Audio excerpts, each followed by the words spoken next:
This is the Cleveland Ford Pregame Show on MixTV.tv. Shop Cleveland Ford online at clevelandford.com. Cleveland Ford, honest people, honest deals.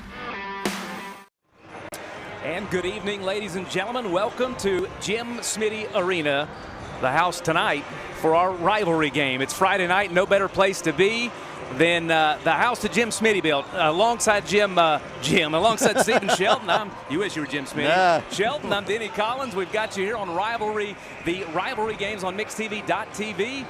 It's cold outside, but it's going to be warm in here, Shelton, as we entertain another rivalry game here in Bradley County. Tonight, Jim Smiddy Arena turns into a border for the North and the South as we welcome Walker Valley into the house of the black and gold. Yeah, I think if if you told us at the beginning of the season that we would be here mid-January and Bradley would be undefeated after losing 6 college scholarship athletes and having a three-peat, coming off a three-peat, being undefeated at this point in the season would be almost unheard of. Walker Valley, we knew this would be a challenge for them this year, just because you go through the summer, you hire a new coach, comes in with all kinds of credentials, and he never coaches the first game.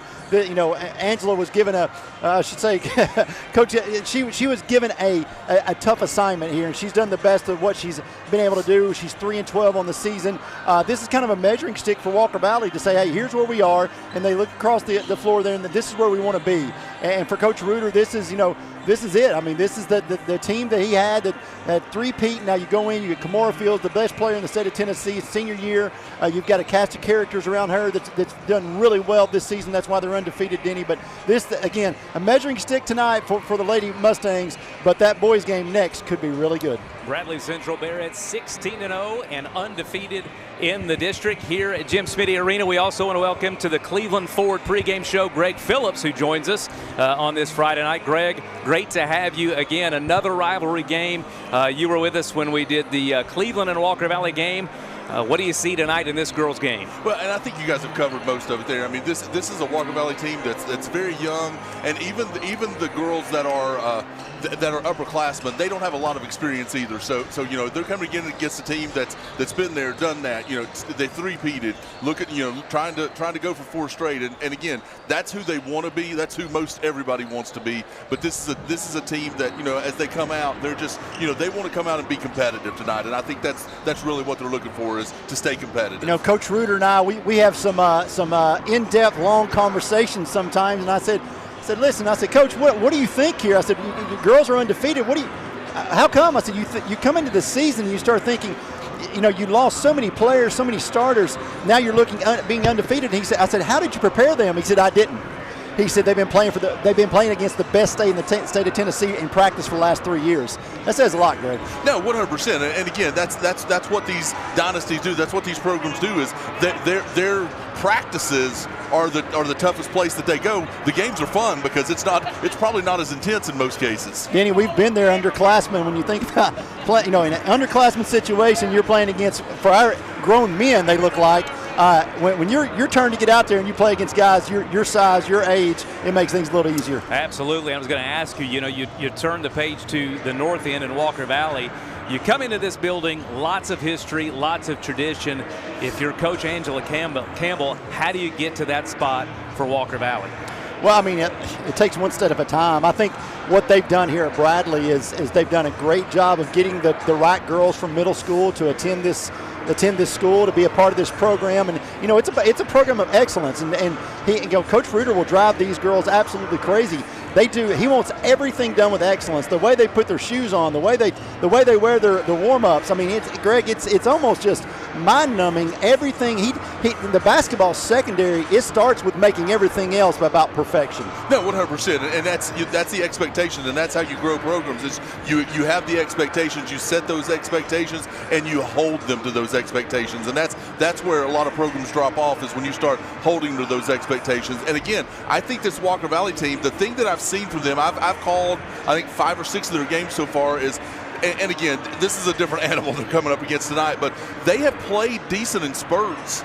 And in the first half, they've been competitive with some teams. And then the second half, they just tend to, I think they get tired. They're not used to that pressure, used to that, to go in 4 quarters and all that. And that's when they tend, the third quarter is when they tend to, they tend to dip off. But again, tonight's a different animal. But I think, Coach Campbell wants them to compete for 4 quarters. Denny, one of the things I think that Coach Reuter has taken from the great coaches, Nick Saban being one of those. Nick Saban, one of his best quotes ever is, "No dream is too big, no detail is too small." And I think that's what you're seeing here. And I think that same mindset has to be, for Walker Valley. They have to start instilling that each and every practice, each and every day, and getting better. Remember, it wasn't too long ago when Walker Valley was the dominant girls basketball program in this county with the Allison Butler days and the Romanger days, and there were just so many teams, Greg. And then you had Cleveland that had just a superior run for about 5 or 6 years. So it comes and goes in cycles. And right now, of course, it's Bradley Central's turn.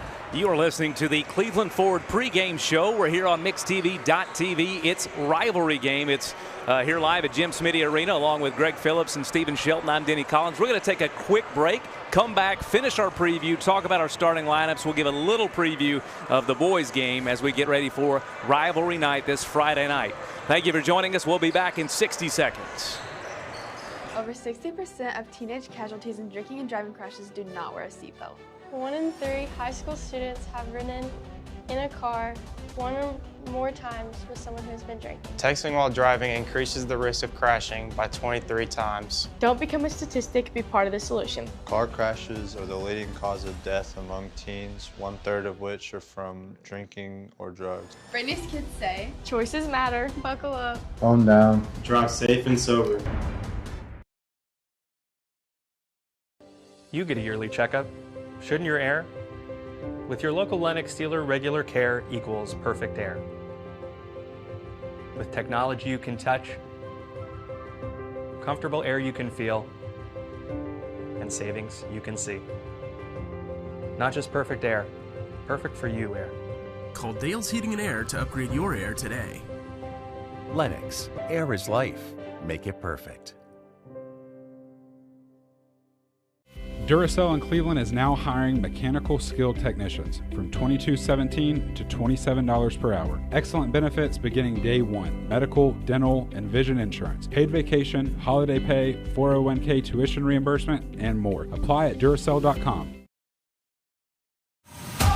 This is the Cleveland Ford pregame show on MixTV.tv. Shop Cleveland Ford online at clevelandford.com. Cleveland Ford, honest people, honest deals.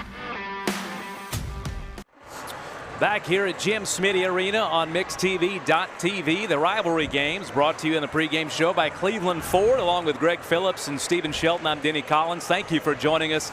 It's going to be a great night of basketball as we start this doubleheader with the ladies, the Bearettes and the Lady Mustangs, looking to entertain us here as we start. And we'll start with you, Greg.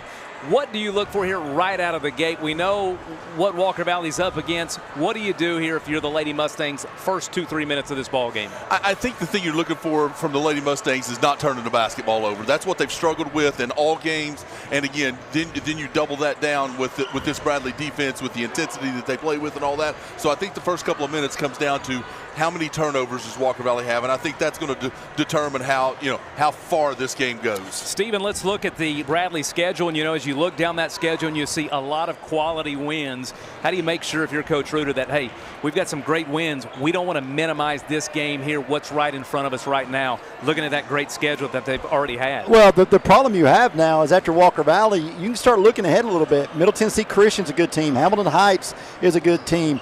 They got to play Cleveland again. So your problem at this point in the season, being the head coach of Bradley Central and you're still undefeated, is don't take anyone for granted. We saw last night in the boys' game, anything can happen at any time with Walker Valley. And so I just think that Bradley's going to come out in their full court press like they do every time. And when they do that, Walker Valley, like Greg said, Walker Valley cannot afford to turn the basketball over. If they do, it's going to be a long, short night for the Lady Mustangs. We've got about a minute until we tip it off, or at least we start with the introductions. And Greg, we're going to start with you.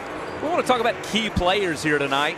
key players for the Lady Mustangs, and then over the Bearettes. Who are you looking for first for Walker Valley? So for Walker Valley, Denny, I'll tell you, I'll give you 2 players. Lila Sims, who is not a basketball player, but she's turned herself into a basketball player. She's the engine that drives this team. She's going to be the most competitive person on the court tonight. I mean, she goes after it, and she's the one that's going to try to handle the ball against this Bradley pressure. Great soccer player, by the way, Lila is. 100%. That's why I said she's not a basketball player. She's a phenomenal athlete, and she comes out on the basketball court and does some good things. And then the other one is Maddie McDonald.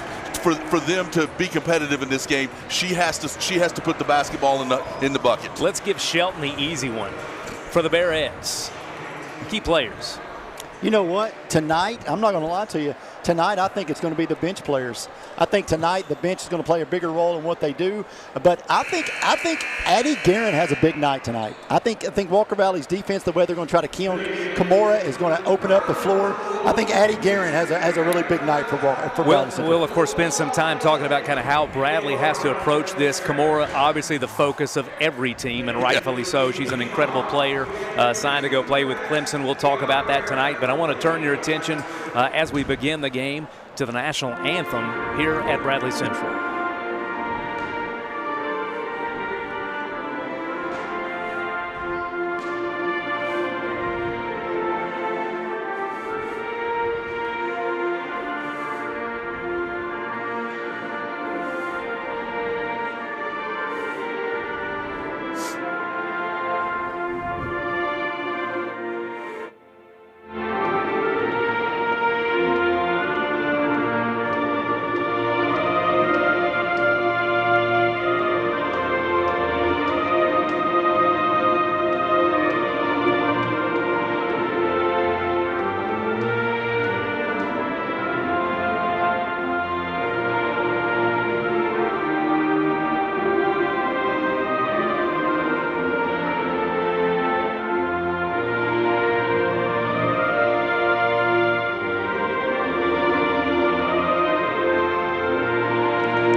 Thank you, Francis Scott Key. The national anthem performed here at Bradley Central. We're getting ready for the starting lineups. And again, we were giving Stephen a hard time about the key players of the game. We'll continue that as we get the starting lineups here for Bradley Central and for the visiting Walker Valley. What are we continuing? Giving Stephen a hard time? Or yes. Well, that'll be throughout the game, of course. Okay. I'm confused by what you just said there. A little bit about Kimura. Certainly want to give her due.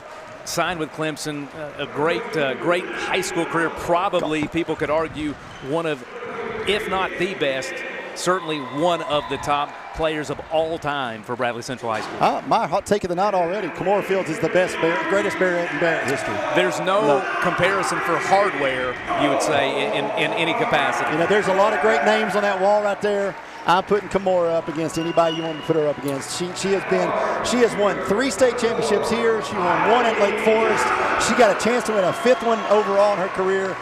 Kimura's ability to do the things she does in that post, to control the basketball and pass the basketball and play, and defensively, even against girls that are maybe a little taller than she is, I think personally, and I've been around for a while now, I think that you put Kimura on against any of those, she's going to hold her own. And I'll say this, as great a player as she is, and she's probably the best to ever do it here, she's an even better person. Oh, absolutely. That's the cool thing about it is she does it with humility. She's so humble and just again, like you said, Denny, just a great person. Well, and it's fun to see a lot of those kids out here that we know, that we see in the community, go to church with, see in our local businesses. Great kids on the court tonight. Went to school with their parents. We're getting up there, unbelievable. boys. Hey, the other thing I'll say, when you talk about the greatest, there's different positions. She's not going to shoot the 3 like Amy and Paige. She's not going to do things that Brittany was able to do. But again, quickly ahead, Guerin's going to start this game quick, and Greg, not exactly what the Lady Mustangs were looking for to start this game. Yeah, I'm not sure they were ready for a play off the tip, and that's exactly what happened. A 3-pointer going to be no good, and they've got to get a lot of those to go. I imagine Coach Campbell has to shoot. The volume's got to be there. You've got to put shots up to stay with this Bradley Central team. Rebound will go back to the Bearettes. They'll reset. Again, as we've talked about, Bradley Central undefeated here. Shot up and good. And there's just not a lot you can do with that if you're the Lady Mustangs. It's a tough and tall task to deal with. No, without question. I mean, and then this full court press is the first turnovers Greg was talking about. Full court press. Bradley's going to do. That's what they do. They want to pressure you. They want you to turn the ball over. Kimura a long three and a looks like a quick timeout here for the Lady Mustangs. We'll keep it here. Just again to add to Kimura, she takes a three there from the corner. What part of her game do you like the best? Well, I was going to say the part that I think that is going to have to be improved on before she gets to Clemson is that three-point shot. And I think one of the things that made Lauren Hurst, so appealing to UT was her ability to play the post and also come out and shoot the three. She'd rather shoot the three than she'd be in the post. I think Kimura's, she's long enough, she can do the things, but that she's had to play inside her entire career, middle school, high school. She's really, and she has the athletic ability to do so. That's the one part, Greg, that I think's got to improve. Yeah, and I think it's what she's been working on the most. Walker Valley will get the ball up the court. They'll defeat the Barrett press, but not to be denied. They're going to continue that press. Another takeaway from Bradley Central, another turnover from the Lady Mustangs. That, again, is not what they need. Three-point shot going to be up and no good. Rebound put back, and quickly it's 6-0. Greg, this thing can snowball in a hurry with Bradley Central's offensive capabilities. 100%. And the thing that Walker Valley's got to focus on, they've got to stop taking and Bradley's allowing it. They're running to the corner, and Bradley's letting them get there and then trapping them into the corner. So they've got to not take that bait, and they've got to try to keep the ball in the middle of the floor. All right, 6-0 your score. It's rivalry night here, Friday night on MixedTV.tv. We're so appreciative of you joining us here. We've got this first game here tonight. The girls' game, the boys' game will follow. We'll give you a lot of information about the boys' game coming up. We'll stick to talking about some of the girls here and what things look like. And Shelton, one of the things we want to talk about is some potential matchups and standings here in the district currently with both these teams. We're starting to get into that season where it's tournament time and tournament season. And I know both of these teams are looking for, to get that boost down towards the end and play their best ball in February. Well, the regular season, the big one that's left for Bradley when it comes to a long three-point shot. Good. McDonald can shoot it. That's Madeline McDonald. Her first three, big three. That was deep. And Steve, as we talked about early, kind of off the broadcast here, they're going to have to hit a lot of threes, just to value each possession and get some utility for each of those shots. So threes are going to be important for the Lady Mustangs tonight. Yeah, absolutely. And Kimura, Walker Valley's just not denying Kimura whatsoever, Greg. No, I mean, the problem is they're trying to and they can't. That's where the issue is. There goes the corner again. Lot of. Another turnover there, Lady Mustangs. Kimura just creates so much havoc, and what a great part of the game to have somebody that can score like that, and then she just stops. She's the point person on the press. She's so athletic. She causes havoc offensively and defensively. She's really an incredible all-around player for this Bradley Central team. Yeah, nice pass there. Great pass inside, going to be knocked away. Jada Francis couldn't hold on to it, but it's going to stay with Bradley Central. 8-3 your score. A little over 5 minutes to go here in the first quarter. Girls action here on Rivalry. The Rivalry games, MixedTV.tv. Not sure you can leave her open. Maybe that's the best way to defend her. Just leave her open. If she misses two bunnies, you never see that. You never see Kimura miss those, and so Walker Valley fortunate there to come out of it. That's like the old ground ball back to the mound. You got to throw it to first base. It looks real easy until you got it. So they'll reset. Sims will try a three. It'll be partially blocked and then pulled down from the Barretts. They'll rush the ball up the court quickly. Thought about a three. No. Reset left side. Good ball movement there from the Barretts. Three-pointer going to be no good. Oh, nice cut. Nice cut by Kimura. Great cut. Great pass there from Jada Francis as she saw a cutting Kimura Fields, her 6th point of the night. She's on her way to a big night. And Denny, you talked earlier about the thing that impressed you most about her game. I think it's her movement without the basketball. That's one of her best things. She's such a smart and capable player, even off the ball. Back-to-back steals, back-to-back buckets from Kimura. Unbelievable. Her 10th point early. We are just now halfway through the first quarter. 6 turnovers for Walker Valley. Kimura deadly again. A 3rd steal from Fields. Her shot up and good. 12 now for Kimura. 16-3 your score. and a foul going to be called on Camorra Fields. Nice little spurt there from Camorra. Yeah. Not bad. Well, it's a 10-0 run by, they'd cut it to three Walker Valley had, and then they push it to back to 13, or 2-13. So 10-0 run by Bradley Central. If you're a team in this situation, how do you keep your head up, keep your chin up? How do you keep moving through this possession after possession, seeing this gauntlet? Well, great job right there on a little screen by Hernandez. But if I'm Walker Valley, they're taking too many quick shots. Listen, the clock's your friend. Just hold the basketball. Work for really, really good shots. Kasia Cox with a three, no good. Quickly down the court, Fields with 14 now, as she's making an early statement here, boys.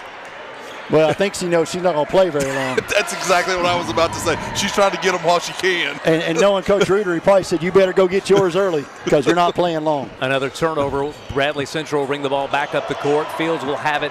The free throw line. Nice pass outside to Francis. Her three up and good. If the surprise girl, the surprise lady on the Bearettes program this year has been Francis, her ability to shoot the basketball from the outside has been very surprising.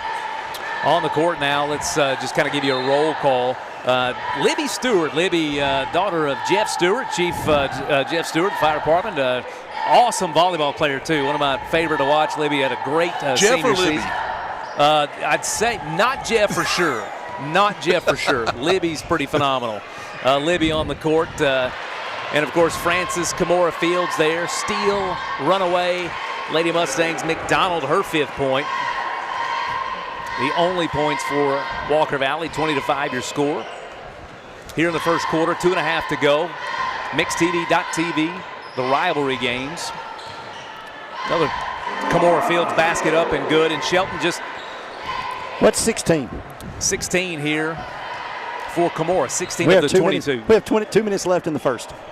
It's a pretty decent quarter. What do you see from this Bradley Central team? Just sheerly basketball.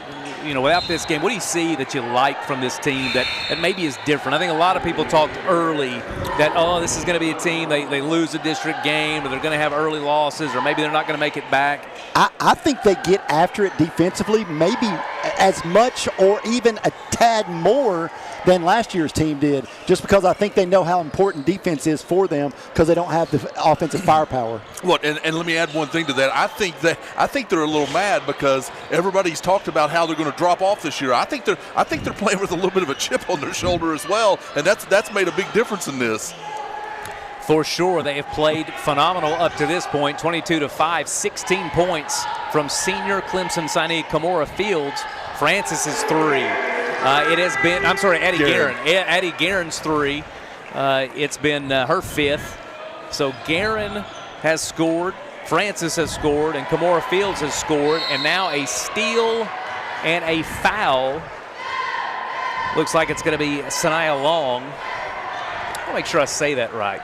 Don't look at me. Sanaya Long. Listen, somebody wants to text in and get us that. I hate to mix up kids' names on the radio or on the air. I think want to give them the opportunity. You want to try to call as many kids' names because, really this is, and I love this. We talked about this in the last game. This is a great community thing. Not a lot of people get to do this, and a lot of communities have this. So an opportunity to, highlight some of our kids. And, we talk a lot about Camorra. But, man, there's some great kids on both of these teams and great families that represent the best of our communities. So I want to definitely get those names right. Well, you're watching, and you got, as Camorra gets your 18th, you've got family watching from all of the United States. I mean, it's incredible the amount of people that aunts, uncles, just cousins that get to watch these games, and just thanks so much to the sponsors to make this happen because it really does. It's I get text messages every game. Hey, we're watching in Florida. Hey, we're watching in Kansas. Whatever that is, Greg. We just football, basketball, it doesn't matter. It's just the number of people that get to watch that otherwise never get to see a game.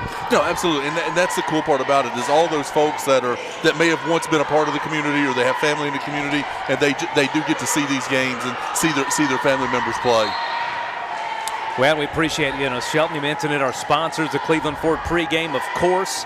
Cleveland Ford, a great sponsor. Cleveland Plywood, another wonderful sponsor. We've got so many of them that are willing to contribute and be a part of the broadcast and help bring this. We're just the guys that are fortunate enough to, show up and kind of run our mouths about the game and tell you what we see. And we're thankful to be able to do that in tonight's game and all the games that are broadcast here. It's Walker Valley and Bradley Central. And Bradley Central, of course, with a commanding lead here as we get ready to wind down the first quarter. 28-5 your score. Camorra has had a phenomenal first quarter. I think that's kind of the statement of the night. 18. The question is, can you get 20? I mean, isn't it just always a little bit more? I mean, that's what you're asking. How do you navigate this if you're Coach Reuter? You've got, your athletes. This one, a bucket there by McDonald, her 7th. How do you navigate this with a player like Camorra Fields? Well, I mean, he's going to let his starters play, and that's his MO. You let your starters play until halftime at least, and then you go from there. There's your 20. Great pass there from Francis, I believe. Francis, I've been really impressed with how they pass the ball and how unselfish this Barrett team is. They work hard defensively. Camorra with a steal and a left-handed layup. Playing well defensively tonight, man. She's 10 turnovers, Walker Valley, 10 turnovers in this first quarter. Stephen, I'll reiterate what you said, and this team plays hard. This Bradley Central team plays really hard, and they put a lot on the line here in this rivalry game. We're going to end the first quarter 32-7 your score. We'll take a quick break. Brought to you by Cleveland Ford and the 247 Movement. Thank you for joining us here on MixTV.tv. The rivalry games. We're here live at Jim Smiddy. We'll be back in 60 seconds. Mix 1041 and Honda of Cleveland are teaming up to give one deserving teacher in our local area the chance to win a 2025 Honda Civic LX. Nominate your favorite teacher at mymix1041.com or on the Mix 1041 app.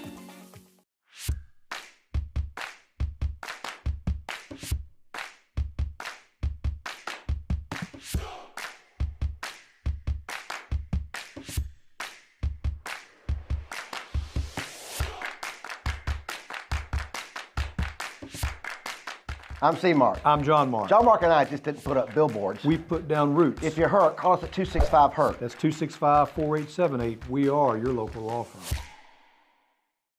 You're watching MixTV.tv, the rivalry games. First period coverage is presented by Cleveland Ford. Think Cleveland Ford first when shopping for your next vehicle.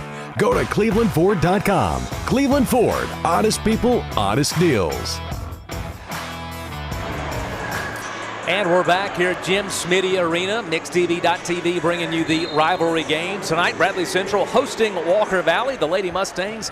And it's been a tall task for them as they enter the second period, trailing 32-7. Stephen, recap that first quarter. Bradley had 32, Walker Valley had 7. Greg, we'll go to you for some expert analysis. I don't know. I'm not sure what else we can say. Bradley scored more points than Walker Valley in the first. That's all we got, Denny. I'm not going to lie to you, buddy. That's all we got. It was, Camorra had 22. We knew going into this was going to be a difficult hill to climb for Walker Valley. Camorra has played up to billing for sure. She is a phenomenal Miss Basketball player. She is a state MVP, Division I, Power 5, all of those things, and by all intents and purposes is going to go have a great career at Clemson, and tonight she's showing you why. Absolutely. Well, but if you're all joking aside, if you're looking for a positive for Walker Valley here in the first quarter, McDonald put up 7 points in that first quarter, and she played well in that first quarter. McDonald with 7, and of course Lila Sims rejoining us. Lila Sims did not play in the Cleveland game when you and I. So she's coming back from injury, getting her sea legs back. A 3-pointer there, Sanaya Long. That was smooth. Nice looking 3. Adding to the lead for Bradley Central as they continue the press here. Walker Valley beats it, and they'll look to regroup in the half-court set. Again, that trap, they're just so relentless everywhere on the court. A kick ball there will give it back to Walker Valley. They're just relentless, and this is what you guys were talking about in the pregame show that maybe is a little different from the teams that Coach Reuter's had in the past. The level of intensity that they bring to that end of the court. Oh yeah, it starts with defense, Greg, and they want to push. A lot of teams want to push you to the edge, to the end. Bradley wants to get you to the middle of the floor. They love getting you to the middle of the floor. They think they're stronger there. And you know, a lot of people say that's not correct. Well, they've won 3 in a row. It works. Yeah. Sims with a bucket. Nice take there. 35-9 your scores. Bradley will bring it back up looking for Kimura. And Kimura, we assume, will probably play, and the rest of the starters will play the duration of this half before we'll see some additional players come in. And you know, teams take they always take on the personality of the coach. I mean, we're down here. They're up 35-9. Francis grabs an arm. They call the foul. She looks over. And she's like, "What?" And I'm thinking that's Jason Reuter 101. Yeah. I mean, never committed a foul in her life. I mean, what are we doing here? So, but no, this Bradley team again, Greg. You look at this district. It's them and Cleveland. I mean, they have to play at Cleveland. They have to play at Cleveland later on this year, a game that we'll all have on television and radio at Cleveland on February the 6th. And that really is basically the district tournament, regular season district championship and the #1 seeding. But for this district, it's really got down to the 2 teams we thought it would have. Yeah, no, absolutely. I mean, that's what we expected going into this, and it just again, it's just we've just seen that manifest as this season has gone on. Libby Stewart with her first bucket of the night. And the steal will go back the other way. I want to give a shout out just real quick to some of the girls for Walker Valley that are on the court. Lila Sims out there, Callie Kessler on the court, Marley Webb, Madeline McDonald, of course, her 7 leads the Lady Mustangs, and then Kinsley Stanzel out there tonight. Another bucket by Fields. She's up to 24 points on the night. And she's had some monster games this year, I believe. Correct me if I'm wrong. She's been in the 40s a number of times and hit 52. Is that her high score, Shelton? That is correct. Hit 52 in a game high this year. And they're coming off a great Christmas season and starting the new year where they had some big wins, including a win over the #1 team from the state of Georgia. Yeah, they did. I know Hebron County, and they thought that they would, or Hebron Christian, 26 for Kimura. You know, Coach Reuter talked about a few games on the schedule that he was really worried about, and that was one of them. And you know, they were able to win that game 57-43 earlier this year, or actually last week. And so another turnover there. But I just think, like I said, when you look at this Bradley team, it is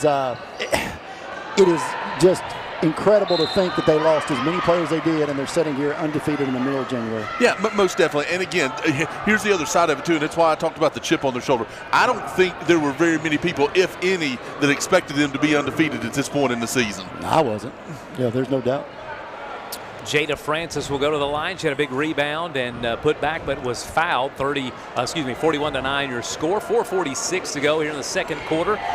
Just a few minutes before halftime, and we'll entertain a few guests at halftime and preview a little bit of the boys' game that's coming up. Promises to be a good game. We'll talk a little bit about Walker Valley, and it's kind of what happens to you. The curse of some good news. Article comes out in the paper, best trio guards in the state, all that good stuff, and then Tellico Plains comes into your gym and beats you. So they're coming off of a big loss last night. That was a little bit surprising. A great Tellico Plains team that you and I are pretty familiar with. We grew up with knowing a lot of the guys at Tellico Plains. Absolutely.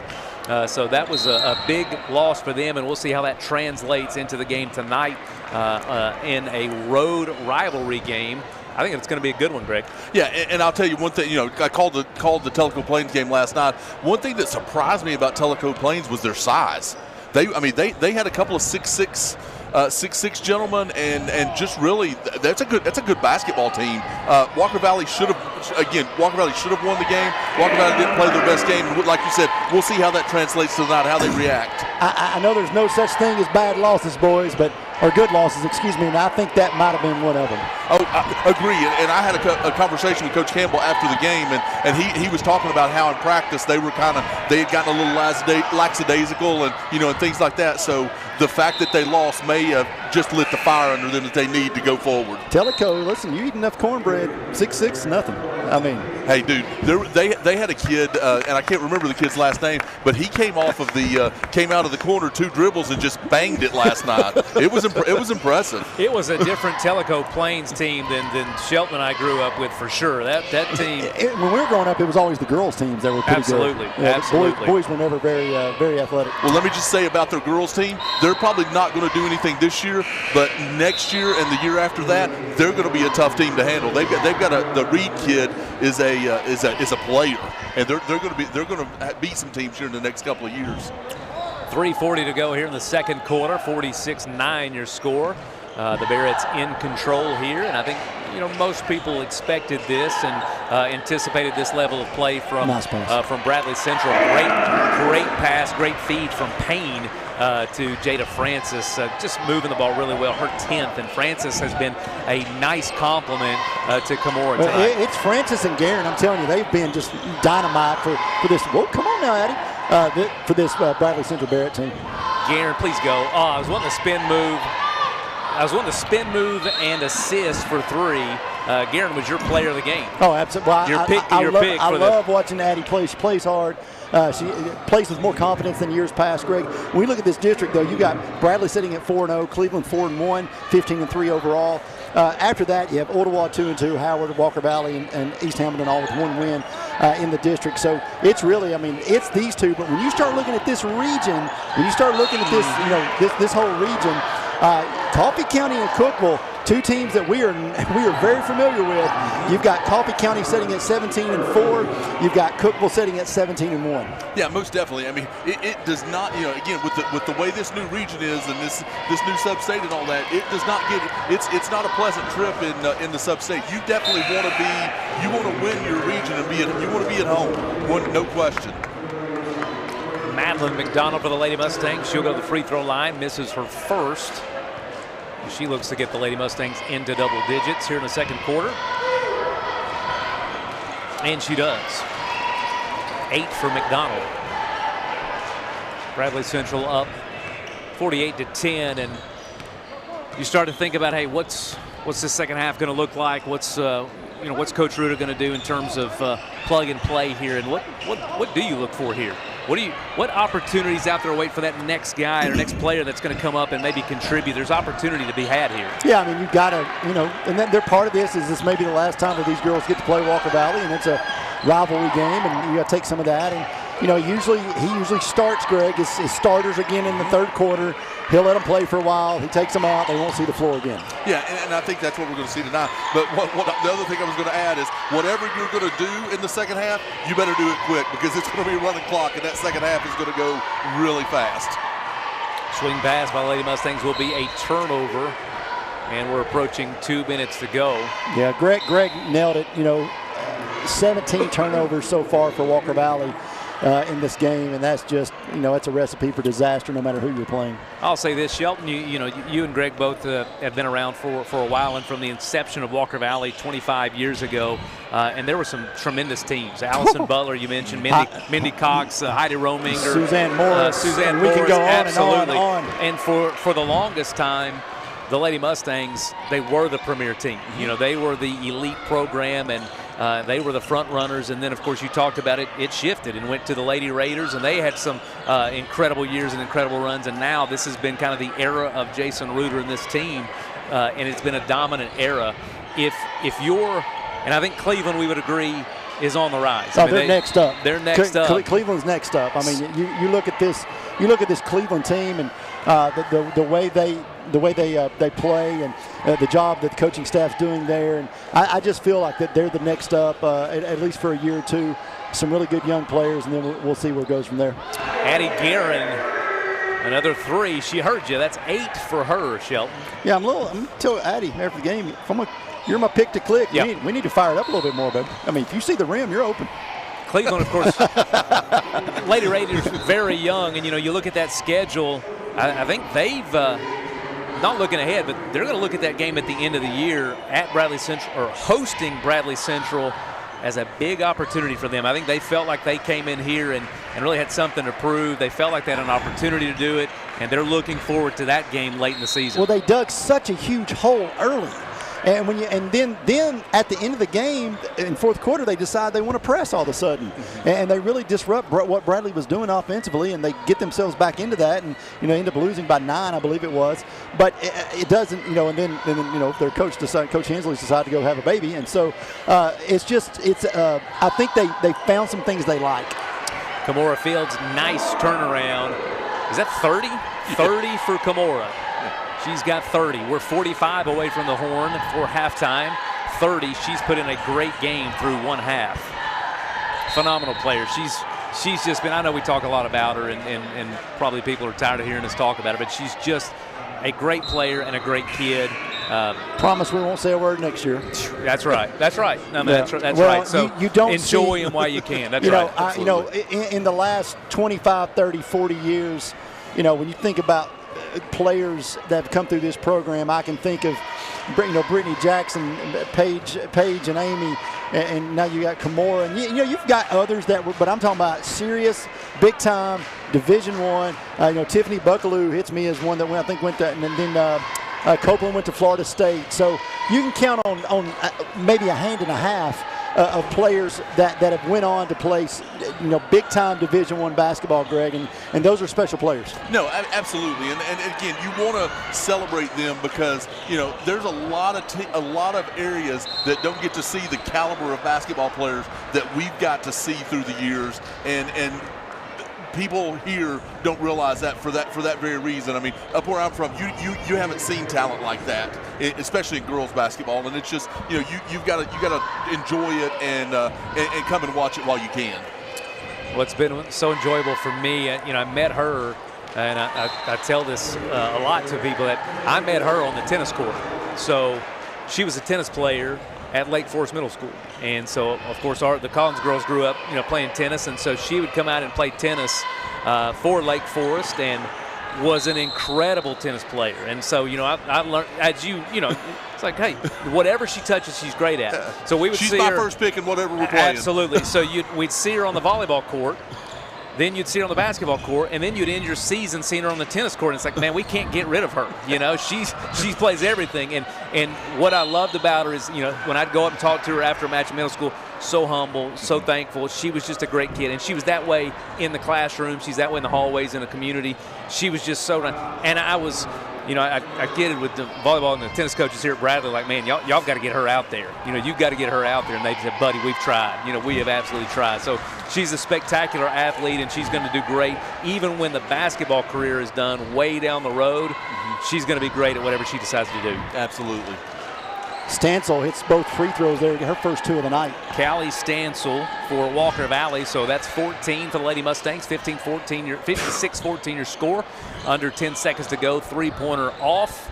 I know it ended in an air ball, Greg, but that was some pretty nice ball movement. I mean, that was very, very crisp. Oh, absolutely. And that's the thing about, they're not being selfish with the basketball, which in a game like this you have a tendency to do, but this team is not doing that. And again, they're playing for each other, and that's the thing, one of the things you love about this team. So this will be a shot at the horn. It'll be a long three if they can get it off, and they can't. So that's going to be the end of it. 56-14 your score here as we get into halftime. It's going to be Barrett's big end of the first half. So we'll take a break. We'll be back in about 2 minutes after this break. We'll talk about the second half and preview the boys' game here on MixTV.tv. Thank you for joining us.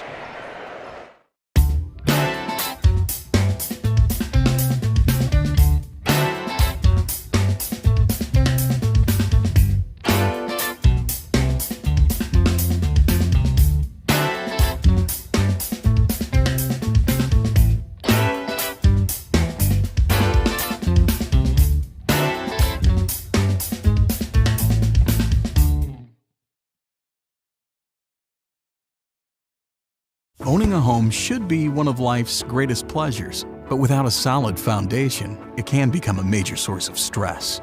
Luckily, you're not alone. Our experts can identify the true cause of foundation issues and guide you through every step of the way to fixing them, from pinpointing the problem to perfecting the solution. We form custom solutions to meet the needs of your foundation and your wallet, including flexible payment options. With our team by your side, consider your home and your peace of mind secure. You get a yearly checkup. Shouldn't your air? With your local Lennox dealer, regular care equals perfect air. With technology you can touch, comfortable air you can feel, and savings you can see. Not just perfect air, perfect for you air. Call Dale's Heating and Air to upgrade your air today. Lennox, air is life. Make it perfect. I love the Cleveland community because I think it's a very warm place to live. It's just a very friendly community, and you don't necessarily have to be born here to fit in. There's a lot of folks that move here and they fall in love with it. I feel like we make our customers feel valued by the way we treat them. We're very welcoming here. We get to know them. We learn their names. We learn their goals, and we try to meet all their financial needs, not just do one transaction with them.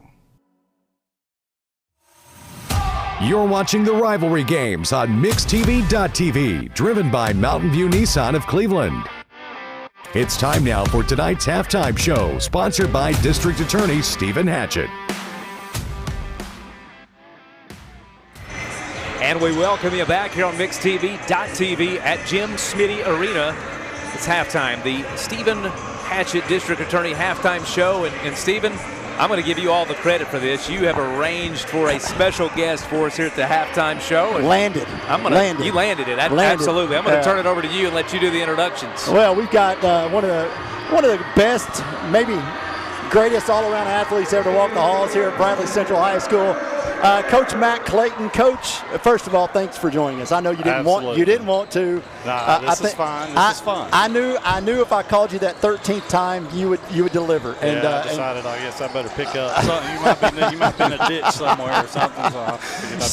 So number one, 1995 graduate. I know every time you walk through the front doors here, you're looking for a member of the Coates family to throw you the ball, but it's fine. We'll move on from that. We'll get to it. Coach, you've got your son Turner is a senior on this team, and I know that's a special moment for you and Ashley, but I know for you it's a little bit more than that. You've got a group of kids that you coach through Ocoee Middle School that you've known most of them since they were knee high or even born. How special has it been to be able to watch this group of young men grow and mature as men, number one, but also grow as a basketball team? Yeah, it's been a lot of fun. There's a lot of talented kids in this, in this town overall, and there always has been. But yeah, of course, to be invested with my son, and I coached for a lot of years. Sure.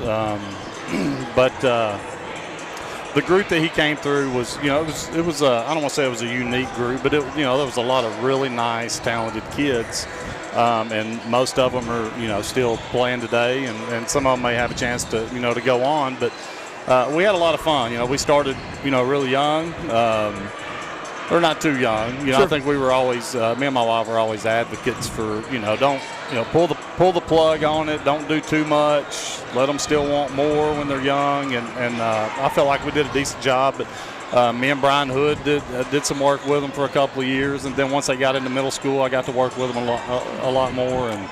And then, you snap your fingers and boom, here we are. So senior year, and it's been a lot of fun. It really has. I've enjoyed it.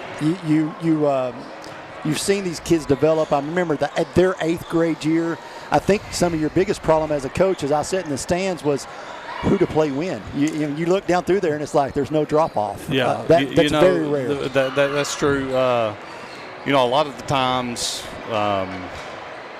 we would almost get to whether it was a top 5. We really didn't have a top 5, but. Right.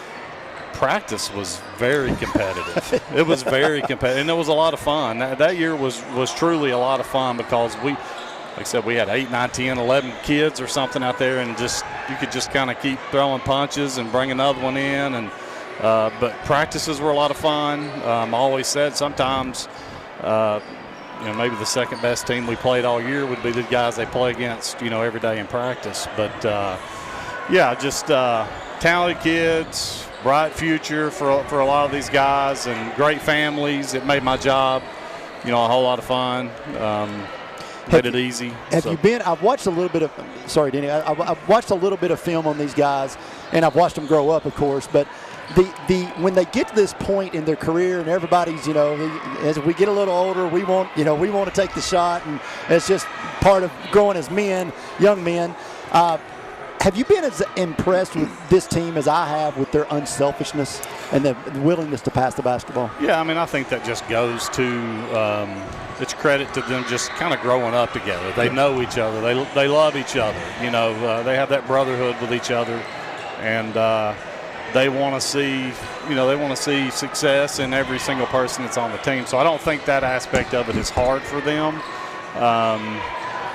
And so, I think you get, these are kind of the fruits of the labor of, trying to keep most of these guys with good coaching as they're growing up, and they learned how to play. I think they were taught how to play the right way, and so we just kind of get to sit back and kind of watch it unfold now. It's been a lot of fun.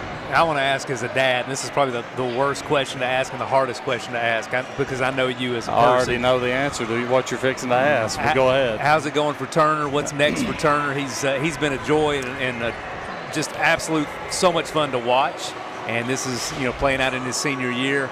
What can we look forward for Turner in the months and days to come? Yeah, well, that's not the question I thought you were going to ask. I thought you were going to ask, is it harder am I more nervous watching my kid? I know the answer to that. You know the answer to that because you've already absolutely. You've already dealt with that. You'd much rather be holding that clipboard. 100%. I'd much rather be out there shooting the ball. Yeah, that's right. That's right. But so right now, we're focusing on playing. Just play, enjoy it, get better, learn, be coachable, but I think he's got a lot of good things going in his direction. I think this is probably the hardest time ever as far as being a high school athlete and having to be patient to see what is, and I'm sure you can attest to this, being patient and basically just riding this thing out and see, because the whole landscape is just totally different. I do follow it quite a bit, especially as Turner's gotten older. I keep up with a lot of it, but the whole recruiting process is, it's nothing like what it was back, it's nothing like what it was 5 years ago, to be honest with you. So, you got to let this portal thing open. You got to see what happens at a lot of these schools, because most of these schools that are in contact with Turner, they don't know what their roster is going to look like. Right. They won't know until April. Right. Sometimes maybe May. So, well, here's what I'll say, and I would say this if you were sitting here or not, but Turner Clayton will be a great teammate no matter where he goes. He's a great player. Yeah. He's going to be an awesome player in college, but no matter what, he's going to be a great teammate, and that's going to be fun to watch because he's a phenomenal teammate and a great kid for sure. I'll say this before we get ready for this. Give me one memory from your time playing ball here at Bradley Central. I got a chance to be in practice. I handed you water, or maybe I gave you a towel or something one time, but you were awesome to watch, and there was a lot of great memories that took place here. Give me one. I would say, it's really hard.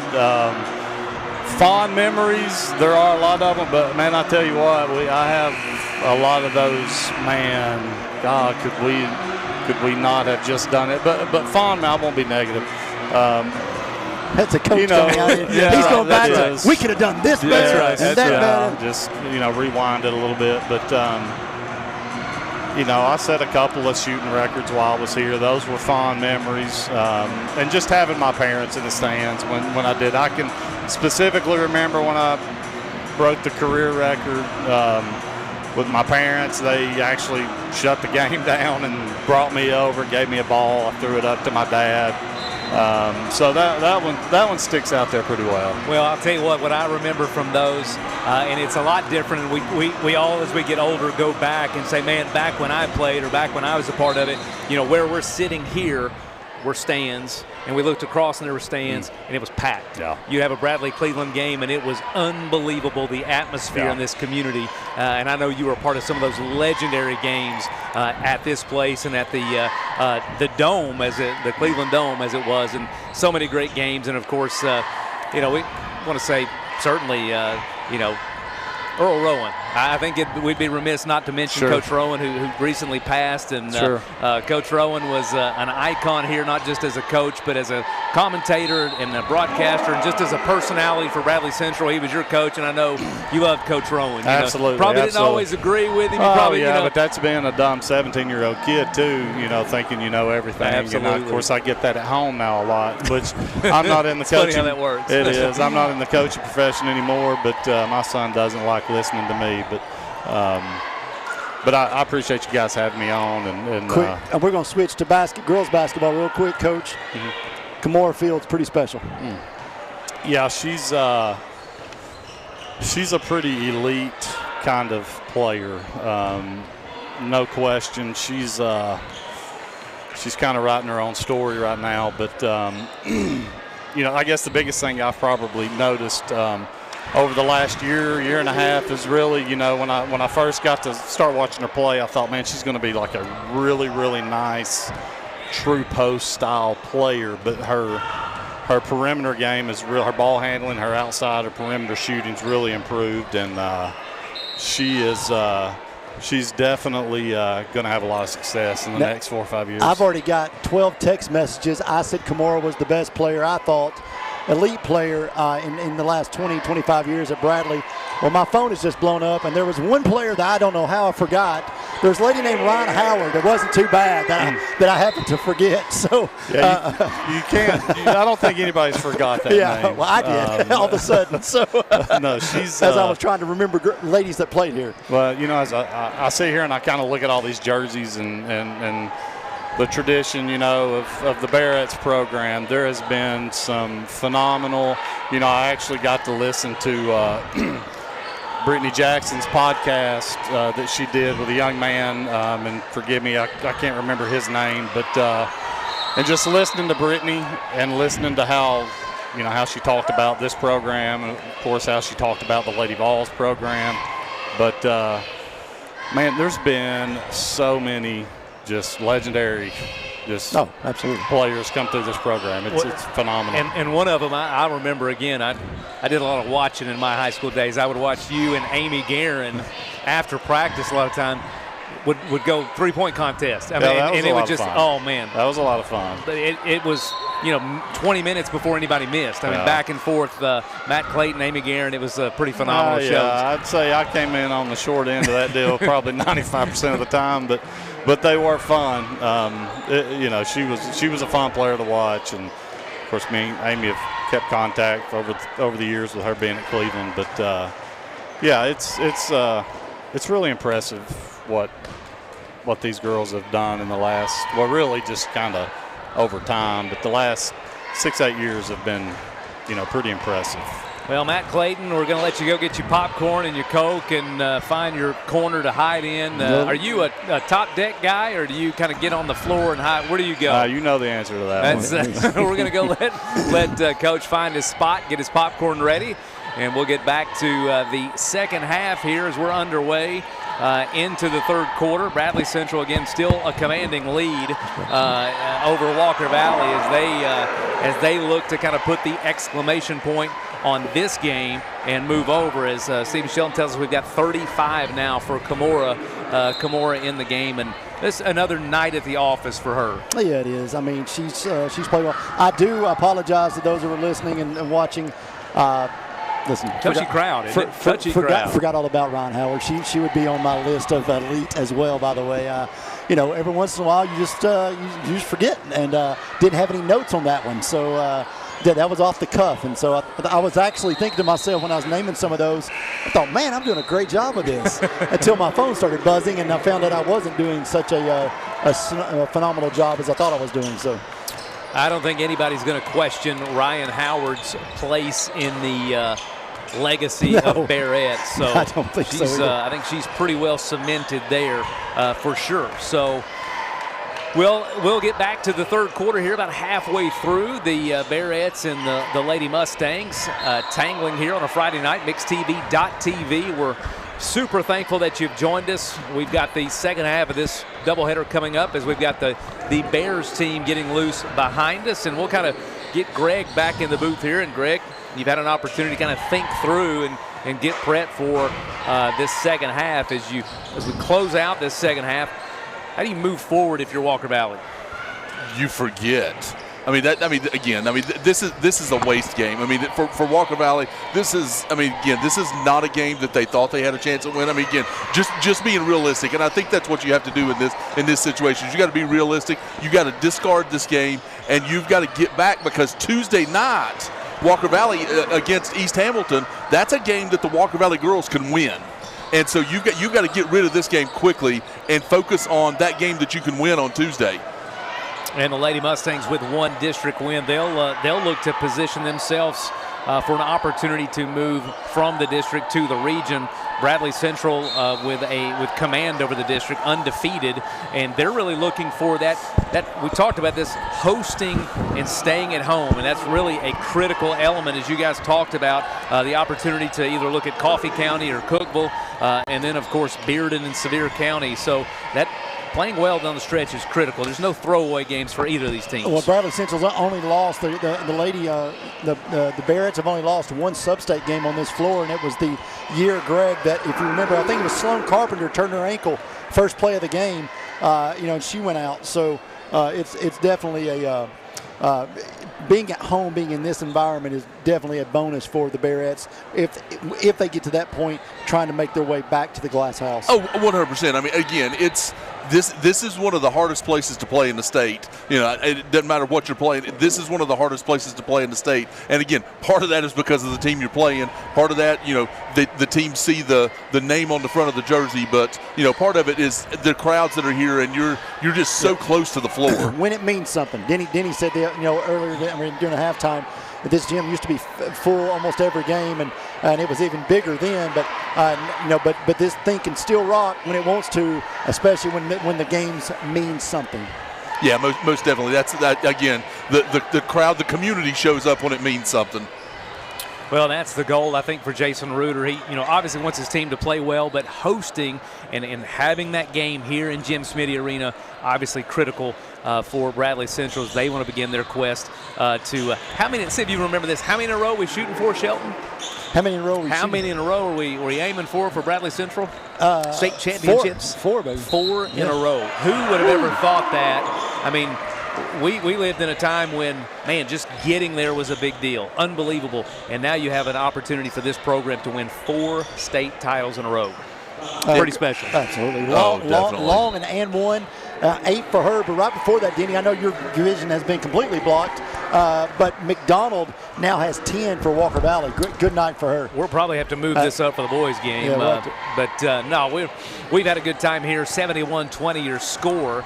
Bradley Central in command, and they're cruising here with 3 minutes to go in this district contest. And it wasn't always a district contest. This is a new district contest this year. These teams have battled back and forth, or kind of gone back and forth in the district, out of the district. It's good to see these local teams in one district again. Yeah. Kind of absurd to have them split like they have been. I'm still a little torn while McMinn County is in a different district, but Ray County, I understand maybe a little bit, but McMinn County, we're talking about a team that's literally in our backyard. But again, it's better than it was. I'll say that. And they, correct me if I'm wrong, they sent McMinn County north, right? Yep. McMinn's in Knoxville. And crazy. Yep. So your score 71-20 here on MixTV.tv, the rivalry games. We thank you for joining us. And again, we've alluded to this. Thank you to our sponsors. You've seen those across the screen today. Without our sponsors, we're unable to put this game together. So make sure that you go and visit our sponsors and shop locally. Do all the things that I thought I was getting pickpocketed. I think you were. Johnny Kidd. Johnny Kidd comes sliding in behind me and grabs my pocket, and I thought that was my wallet. Appreciate him. Did you check? Is your wallet still there? I've been here, done that. That wallet it's not with me, believe me. He's going to do that. He's going to have to join the sponsorship team. So I'm going to be on that committee. Shot up, no good. So let's give a rundown of who's in for the Barretts. We'll see if Greg, I think Greg's got the best eyes here, not to put him on the spot. That is not true at all. We've all got our glasses on and bifocals on and trying to see who's in the game. They don't have us on the court as normal. This was a kind of a different setup for us tonight. So Francis just comes out of the game, and Paisley Payne in. Here we go. We're going to sub out, mass sub here for Coach Reuter. Yeah, Hallie Reimer in the game. Kinley Johnson in the game. Aslan Stroud in the game. And Michaela Broom in the game. I think are the 5 that are in there for Bradley Central. All right, for the Lady Mustangs, we'll try to do this. Ariana Hernandez in the game. Kasia Cox in the game. Looks like Jalea Graham in the game. Kinsley Stanzel in the game for the Lady Mustangs.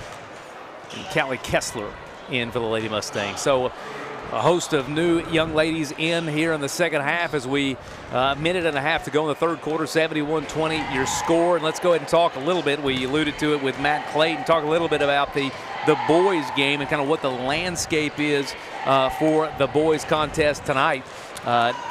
Maybe 24 hours ago would have been different. But I think coming in to this game with Walker Valley suffering a home loss, is there an opportunity here for Bradley Central to get a signature win? Well, I think it comes, you have two ways to respond to adversity. You can lay down and just say it's over, or you can come out with a little bit of fire and fight. And I think you'll probably see that tonight by the Mustangs. I don't think they're in a very good mood. No, I talked to a couple of them when I was coming up here earlier, and yeah, they're not very happy right now. But here's the thing, and this is again, this is the thing you got to deal with. And again, adversity makes you grow or makes you fold. And so Zach Davis has been sick all week. He's been struggling with sickness all week. Last night, Salisville was sick. He doesn't feel well.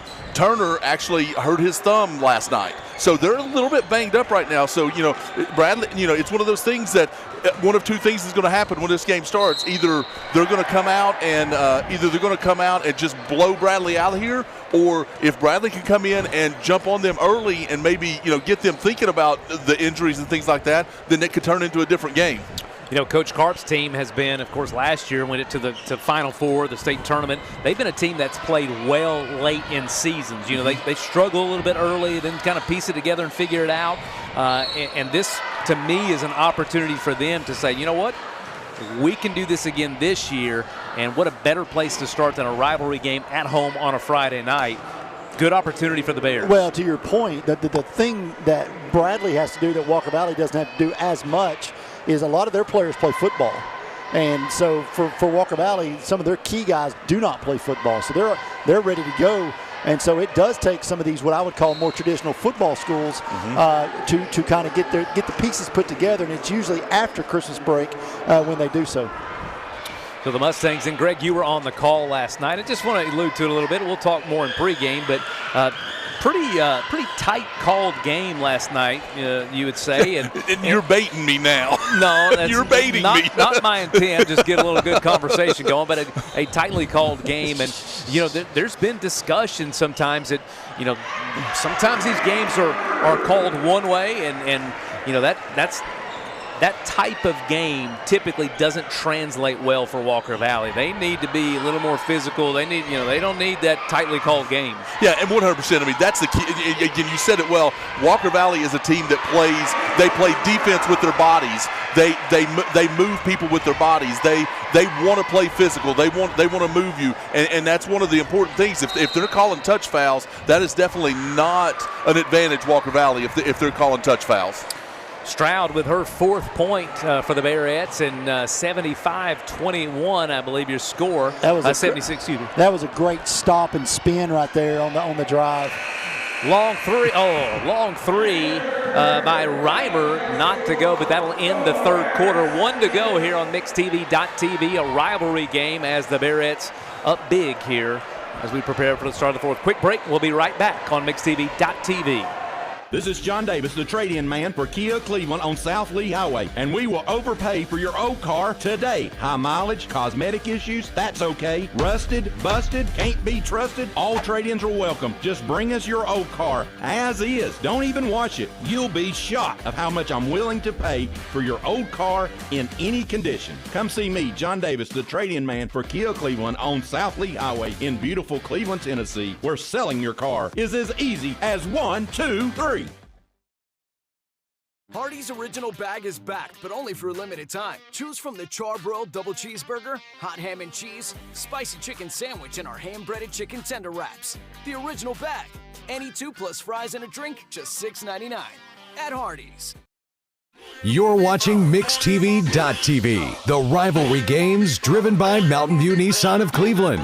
Visit cleveland-nissan.com. Nissan, innovation that excites. Back here live at Jim Smiddy Arena, along with Greg Phillips and Stephen Shelton. Shelton? Big game tomorrow if you're listening on Mix 104.1 WCLE. Kentucky comes to a little place we like to call Knoxville for a little basketball game. Tip off at noon. Should be a good one. Always is. Don't know which team's going to show up for either program. Could be 99-90. Could be 47-30. Don't really know.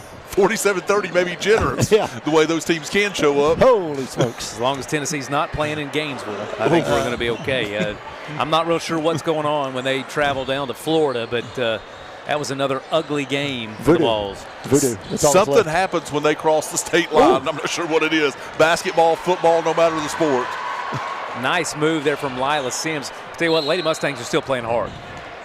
And it's the thing I've seen, again, I've called quite a few of their games this year. They're going to play hard. They've played hard for Angela the entire year, and no matter the score, they show up and play. And again, that's the thing you got to love about a young team, and about about a team that's had a couple of times where they just have gotten beat really bad. Well, we got just a second talking about teams that play hard. Polk County High School football program lost a legend. Coach Derek Davis announcing his retirement after 23 years at the helm between Polk County and McMinn Central, a couple years there leading the Chargers. But just an incredible human being, always treated us with the utmost respect, and he will be dearly missed in Benton. Oh, most definitely. And not just in Benton, Stephen. I mean, just across the football world. He's just so well respected, and just such we talked about Kimura, but just such a good person. Anytime we went over there, as everybody knows, I'm not very well loved in the football community over there in Polk County, but he always treated us well. That's going to be Maggie Hendricks with a nice turnaround jumper. And Derek Davis, one of the things I loved about him and just the program mentality. I mean, he wasn't just a coach of a team on a game. He ran a great program, from the oldest kid in the locker room down to the kid that, wanted to wear the jersey as a 3 or 4 year old. He was that guy that had such a community program and was just, it was always fun to see his teams play. Payne with 2, and that's her first bucket of the night. Walker Valley 21, Bradley Central 80, 5 under 6 to go here as the clock, I believe, will continue to run in the fourth quarter. Long 3 from Sims. Was she sitting on the bench when she shot that? I think she just checked in and said, give me the rock. 7 for her. And Lila, you talked about it early in the broadcast, Greg. She is just a tremendous athlete and one of those kids, I think if you bump into her in the soccer field, you're gonna feel it the next day. She's gonna bump you back. That's right. Hallie Reimer, her first bucket, a big 3 for her. So we've traded 3-point baskets here in the fourth quarter. Thought about a long 3, decided not to take it. They'll move inside out. Lady Mustangs again, they're not going to quit playing, Greg. They're going to continue to play hard, and I love you've talked about this in every broadcast. They bring an intensity. It's been a struggle for them this year, but they bring an intensity every trip up the floor, and that's going to be Sims, her 9th point. She's going to be the second leading scorer, McDonald with 11, so she's looking to get into double digits and join McDonald. Sims with that nice little LeBron fadeaway. A little on 1 foot. Little Dirk Nowitzki, right? Yeah. A little Dirk step back, big time here. Denny's a Jordan guy. See how you took your compliment from LeBron we're not and gave it to Dirk? LeBron. I'm not a LeBron. I'm not a LeBron fan either. But did you see how he took that compliment? He refused to acknowledge it. He went straight to Dirk. He's like, no, we're not. He's gonna bring out Larry Bird here in a second. If you're my age and you're talking LeBron, we're not gonna have a conversation. We're not friends. Come on. That's right. We're not friends. That's right. Yeah. 83-26 your score halfway through the fourth. We're so thankful for you joining us and the crowd's filling in here. And I know it's cold outside and it's There's talk of snow and precipitation. Well, there was. I got to start watching the news, I guess. You might as well not, because it doesn't matter what they talk about. We live in the snow dome. You know, there's no snow going to make its way into Bradley County. But the horseshoe. It's a horseshoe. That's right. But it's been a fun night tonight. It's always good to see community members out, and you know these games bring a lot of different people out, and it's just fun to come and do and see. And you know, this is what I know. You're glad Heartline's not here, because Heartline. We would already know who everybody that was here was. We've not been great. I mean, I know we've kind of got sidetracked with a few things, but Heartline takes it to another level. Hard foul there. Well, I've always said, people will say, well, you got to stop calling the game. Well, what do you want us to say? Yeah, that's my reply. Yeah, not a lot you can say about this. It has been one-sided here for the Bearettes. And not just, I'm not talking about this game, Yep. I'm talking about any game. But you get over 20-25, it starts to become a struggle.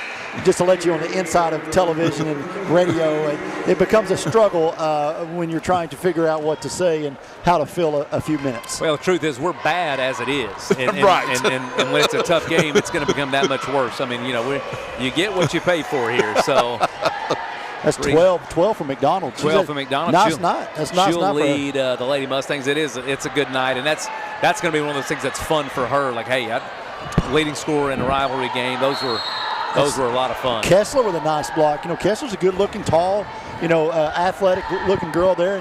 Good block there off the backboard. So, Walker Valley's got younger pieces, Greg, and it's just a matter of it's kind of like where Cleveland's at now compared to where 2 years ago, 3 years ago. You just got to start putting those building blocks together. Yeah, I mean, you got Kessler on the floor, which is a sophomore, a junior. Good is a junior. Maddie McDonald is a sophomore. Stancil, number 23, is a freshman. So, I mean, they're very young on the floor. Speaking of putting pieces together, did you see the new Kentucky coach use the reference, we have to do this brick by brick? That's their problem. I took that and sent it to every Kentucky fan that I knew in my phone.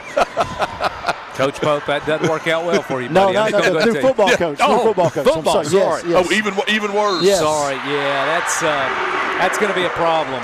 Yeah, I'll never forget the. I think was it a State Farm commercial where he was out there building that mailbox. Farm Bureau. Farm Bureau. Okay. Yeah. Hendricks with 4. Nice play. Nice athletic play. Nice play from Maggie Hendricks. And I don't know if she plays volleyball, but she's got a really good build there for that sport as well. She'll look to finish it, but no, she'll get her own rebound and give it another go. As, again, both teams here, they're scrappy. I love it. They're playing hard, and everybody's enjoying their minutes and being on the court in this rivalry game as we go under 90 seconds. Turnover is going to go back to Walker Valley. 85-27 your score. We've got the end of this game coming up. We'll preview the boys' game. We'll kind of wrap up this and give some highlights. And needless to say, there's going to be a lot of conversation about Kamora Fields here. Kamora had a great first half, put in probably a couple games worth of stats. We'll mention her for sure. But who else stood out to you, Stephen? Well, I mean, you got Guerin with 10 and Francis with 10. The supporting cast has continued to be the supporting cast. And anytime you've got 3 individuals that can score in high school basketball at any level, you've got a chance to win. Most definitely. And here's the thing is when you've got a superstar like that, and we saw it with, when Ryan Howard was here, you've seen it in other areas and things like that. I've already apologized. Oh, I'm sure you have. But what tends to happen when you got a superstar like that is other players start standing around, and that's what we're not seeing with this Bradley team is their help players, their support players are getting involved and playing as well. And Kamora does a really good job of keeping them involved. If you're Cookeville or Coffee County, if you're watching this Barrett team and you're thinking, hey, how do we construct a game plan to stop this team? What do you do if you're looking at this Barrett squad? Well, I think it's pretty simple. You got to stop Kamora. I mean, you can't even say, with some programs, simple to say. Yeah, right? yeah. I mean, it's simple to say. With some programs, I'm going to let any 4 on the floor beat me except for Kamora. That the issue you have with that is this: no one's been able to do that thus far. Even when they went to the Christmas tournament, you had an individual, a coach down there that tried to, do I think it was a 3 on Kamora at one point. She still ends up with 18-20, and Barrett's win by 12. So. Sorry, I was just going to say, I think the only way you stop her is if you flatten the tires on the bus and don't let her get there. No flattening of the tires here. A 58-point win, if my math's correct, for the Bearettes as they are victorious over the Lady Mustangs. Pretty good work there from the Bearettes, especially that starting group as they came in and handled it. We're going to recap this game and preview the forthcoming boys game here on MixTV.tv. We'll be back in 60 seconds. Wrap this up. Look for the next game. Back in 60. Did you figure out what you're going to do for college yet? No, I don't think so. I'd like to go to Wesleyan like you, but I don't think my parents can afford it. I bet they can. I qualified for a program and I'm going to TW tuition free. Really? How is that? The TWU Pledge. It's a program they offer to local high school students that basically helps with their tuition. You should check it out. Will do. Can you send me that link? Yeah. Don't let anything stand in the way when excellence is within reach. Tennessee Wesleyan University is the best value in higher education for East Tennesseans. Tennessee Wesleyan, where dreams meet affordability. I'm Clark Campbell. I've lived here in Cleveland, Tennessee for 24 years, and I'm so proud that I get to shop for my business to get my truck right here in my town.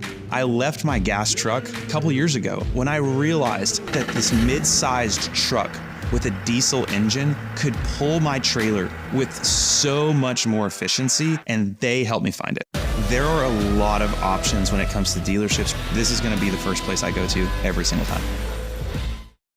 Duracell in Cleveland is now hiring mechanical skilled technicians from $22.17 to $27 per hour. Excellent benefits beginning day one: medical, dental, and vision insurance, paid vacation, holiday pay, 401k tuition reimbursement, and more. Apply at Duracell.com.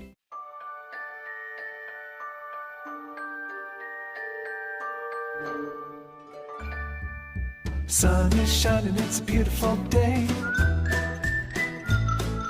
Wake up, sleepyhead, get up and play. Everything's yellow, it's a beautiful sight. Sunbeam showers makes everything bright. Come on now, let's get away. Make every day brighter with the sunny southern goodness of Mayfield Dairy. Logan Thompson. Dude, does your ball talk? Yeah, ever since the car accident. Logan Thompson. Thinks I should call Logan Thompson to get a better settlement. He won't shut up about it. And you blew it. I know. We could have had it all.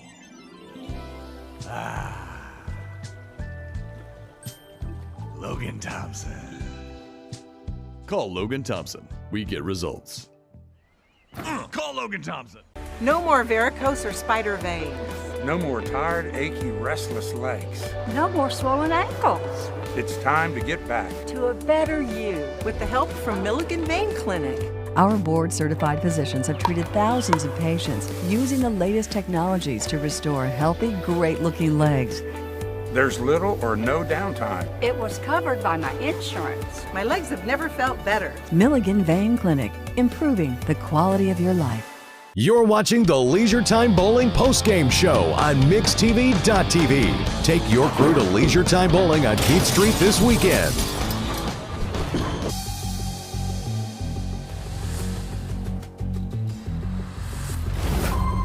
TV at Jim Smiddy Arena as we wrap up the girls action. Bearettes victorious big. We've got the bump in with the Hardy's highlights of the game. And Greg, what's difficult to see who contributed the most highlights tonight, as it was a big night for Camorra and the Bearettes. Yeah, most definitely. Again, they started fast, they pressed, were able to jump out to a big lead, and Walker Valley just didn't have anything to offer from that standpoint. Lots of crisp passes and really good teamwork tonight from Bradley Central as they showcased a good ball movement and a great offensive tenacity. So as they played well on both ends of the ball.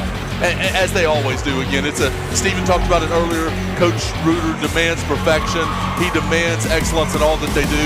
And again, they come out and do that every game. And the thing I love about that team is they tend to not take teams for granted. They come out and they come out every game with that killer instinct, and they finish the job. And in the first half, whereas other teams sometimes lose that and they don't come out with that intensity and that drive to finish early. And that's what they always do. And we're here at the Leisure Time Bowling post-game show as we wrap up the girls' game. And I believe we've got, Greg, you like Chick-fil-A, right? Big Chick-fil-A guy? You've got the wrong guy. No, seriously? Seriously, I'm not the guy. No Chick-fil-A guy. Okay. I've been hitting the kale salad and the grilled chicken. I don't even know what kale is. I'm trying to. I don't either. But well, number one, the kale comment's not a surprise to me. Number two, Greg's been doing this long enough. He should know.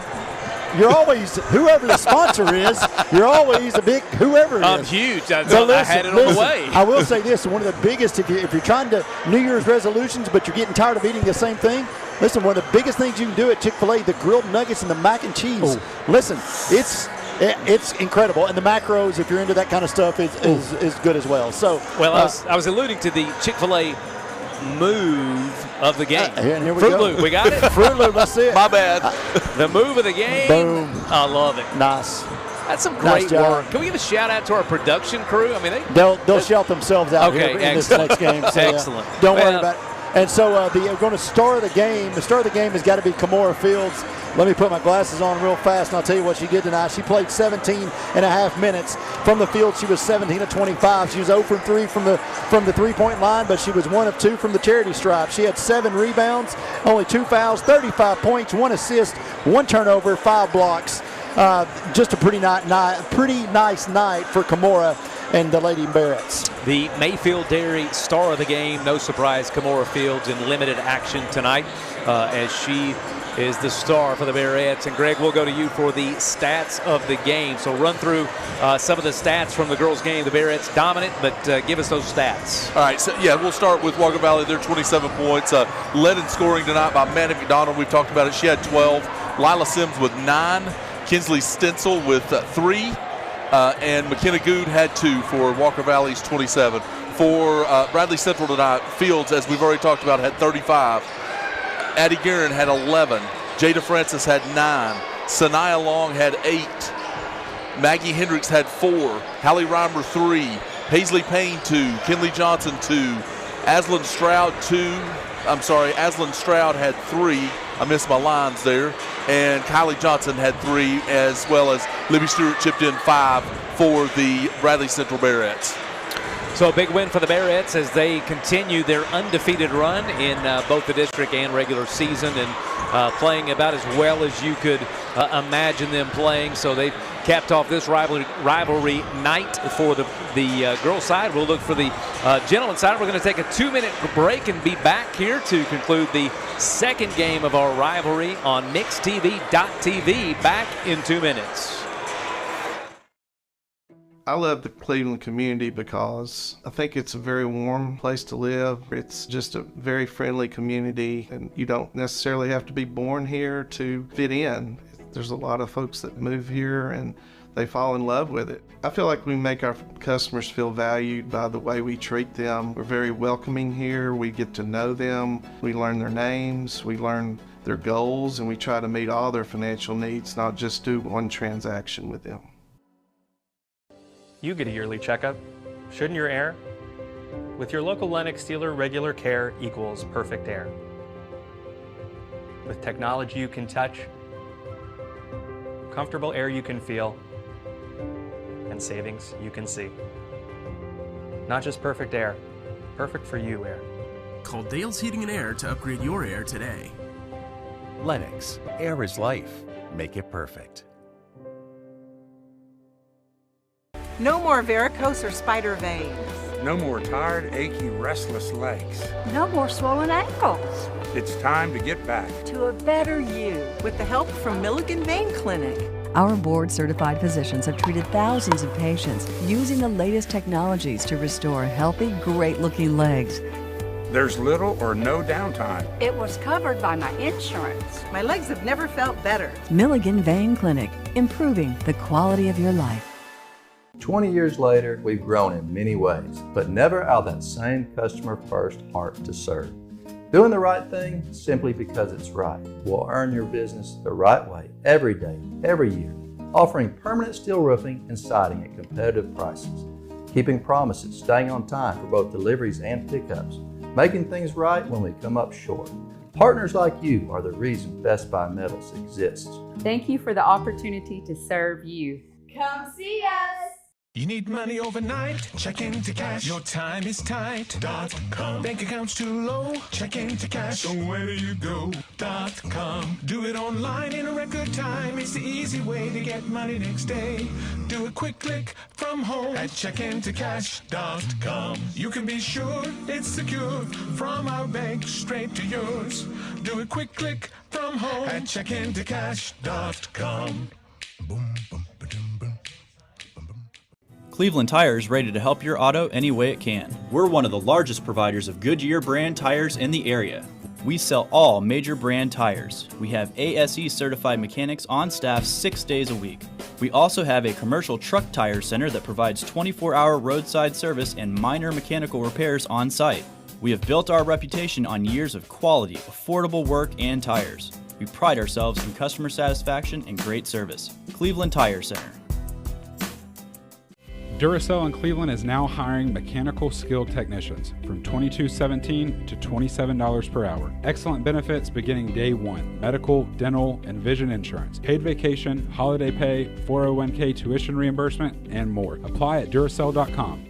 Welcome to Mountain View Nissan Country, where automotive excellence is our top priority. At Mountain View Nissan, we take pride in offering you the finest selection of vehicles, perfectly suited for your adventurous spirit. From powerful SUVs ready to conquer any terrain to your everyday gas-friendly commuters, we have the perfect vehicle to match your lifestyle. This is Mountain View Nissan Country, where automotive dreams become reality. Visit one of our 3 locations in Dalton, Chattanooga, and Cleveland today, and let us take your driving experience to new peaks.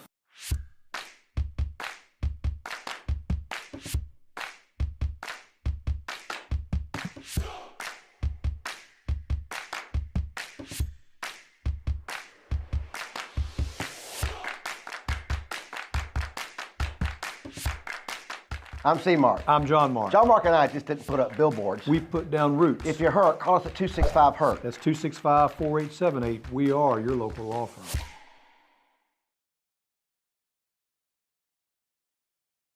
Over 60% of teenage casualties in drinking and driving crashes do not wear a seatbelt. 1 in 3 high school students have ridden in a car 1 or more times with someone who's been drinking. Texting while driving increases the risk of crashing by 23 times. Don't become a statistic, be part of the solution. Car crashes are the leading cause of death among teens, 1/3 of which are from drinking or drugs. Brittany's kids say, choices matter, buckle up. Calm down. Drive safe and sober. You get a yearly checkup. Shouldn't your air? With your local Lennox dealer, regular care equals perfect air. With technology you can touch, comfortable air you can feel, and savings you can see. Not just perfect air, perfect for you air. Call Dale's Heating and Air to upgrade your air today. Lennox, air is life. Make it perfect. Duracell in Cleveland is now hiring mechanical skilled technicians from $22.17 to $27 per hour. Excellent benefits beginning day one: medical, dental, and vision insurance, paid vacation, holiday pay, 401k tuition reimbursement, and more. Apply at Duracell.com. Mix 104.1 and Honda of Cleveland are teaming up to give one deserving teacher in our local area the chance to win a 2025 Honda Civic LX. Nominate your favorite teacher at mymix1041.com or on the Mix 1041 app.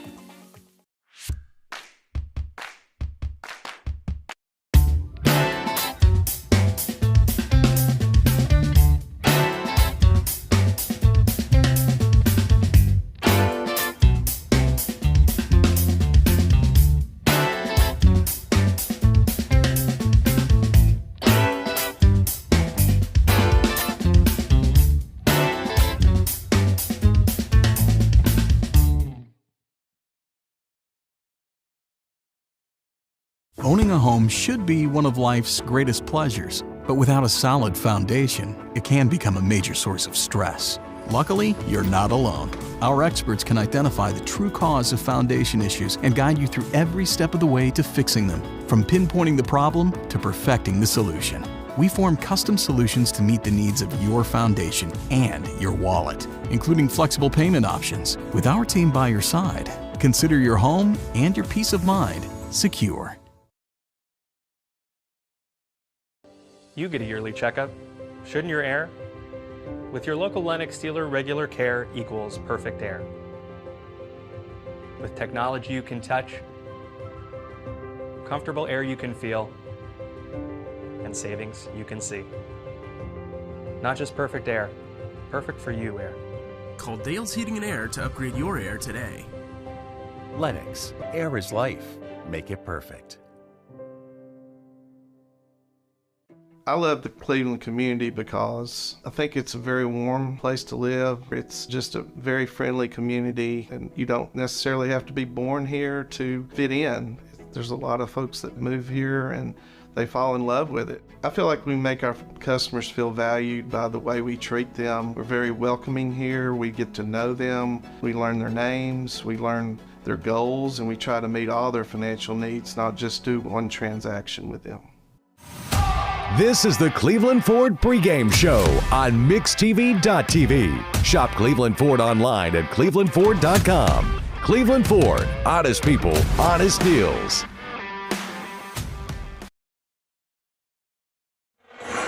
Guys, I just don't like getting cut off in the middle of a negotiation. Me and Fruit Loops back here, Fruit Loops in the trailer. You know, we've got about 6 minutes to go for a tip. I thought I've got a deal going with Fruit Loops. He's the production guy. He could have ran one more commercial. What does he do?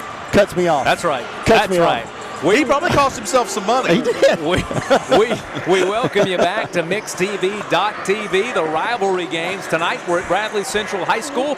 If you missed out on the girls' game, Bradley Central, the Bearettes, took care of business as they won big over the Lady Mustangs. Kamora Fields, player of the game for the Bearettes for tonight.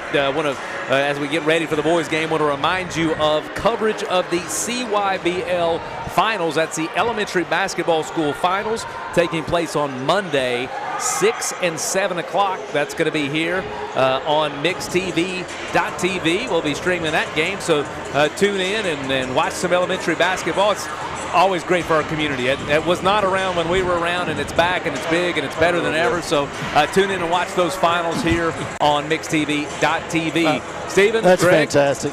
I don't know what he's got going on over here, but listen, could you imagine when we were growing up at the old Dixie Youth Ballpark playing baseball or whatever it was, being on television? I mean, that would have been, we'd been on cloud nine. Yeah, it's a pretty special thing, and you know, we didn't have, baseball was the big thing, of course, at Industrial and Blue Springs and all that good stuff. Didn't have the elementary basketball, but no, it would be unbelievable. And before we get to him, from the look on his face, we may want to put a parental warning. Greg, what do you have? No, I was just the gamesmanship going on over here with Walker Valley. You've got a couple of the Walker Valley players that have been intentionally just over there, just shooting the threes around the Bradley Central student section, and the student section is just in his ear, and he's just over there smiling at him, just banging threes. Well,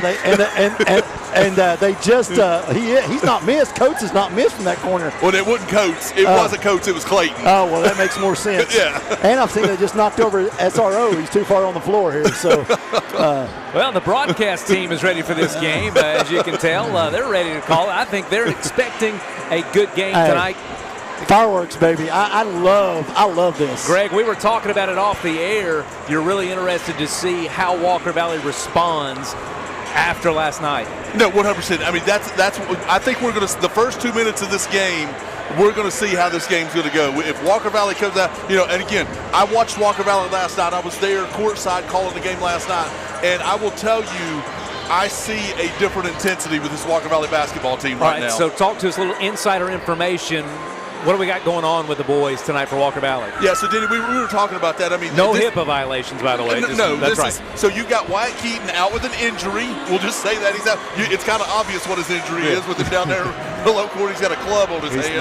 Not a game time decision. He's out. All right. So you got, you know, and you got Turner Clayton has got, you know, he's got his thumb wrapped. So, you know, again, no HIPAA violation there.